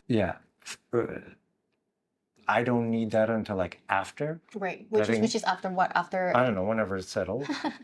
But I know now knowing that you need that before. Not before, like during. No, just during, acknowledgement. Yeah. Then that's good to know. Yeah. And I think you recognized that because there were moments where I remembered you were like, "Are you okay?" So I knew you knew, and then my default answer was like, "Yeah, I'm good." Talk it up, you know. But deep inside, I was like, "No, I'm not okay." And usually you're like, okay, she's good. And you just, I'm like, no, I'm actually not okay. So then next time, tell me you're not okay. Yeah. I don't know. In that moment, I was like, of course I'm good. I'm tough, you know. Well, 6 weeks, great trip. It's a good one. It was a good one. Lots of learning, lots of stuff happening. Yeah, I think overall, because we were talking about what our vacation's going to look like in moving forward. I mean, we'll see. It always unfolds the way, I would never know how it's going to be. Yeah. But I think what I really love about this trip is that at one point, I think what I realized at one phase of the life, vacation become an escape for me. Right. So it's, oh yeah, we work hard, and then let's indulge, and like vacation becomes like that. It was like where I forget about this, and then just live in this dream of indulgence, escapism, and then we come back to the trench. But this trip was eye-opening for me because now it becomes, this is home. This is every day. I'm loving it and I'm enjoying it and whatever. And then the vacation becomes expansion for me. Right. It's not an escape anymore. Now it's, wow, I've never seen that before. Wow. Oh, it's just like this, whether it's connection or nature or, it becomes like an opening, expansion for me. That's the word for me. And I'm really liking that. Yeah, actually, that's a great frame. Where life is life and it's good and this is our home and every day and it's beautiful. That we escape from. Yeah, that you don't have to escape from. And it's the going away that, because this trip did really feel expansive. Yeah. And I think part of that was intentional, designed, and part of it is how it unfolded. But I think when we go in with that mindset of let's do things that expand us. It's a great frame for vacations. Cool. And that's a wrap. That's a wrap. That works.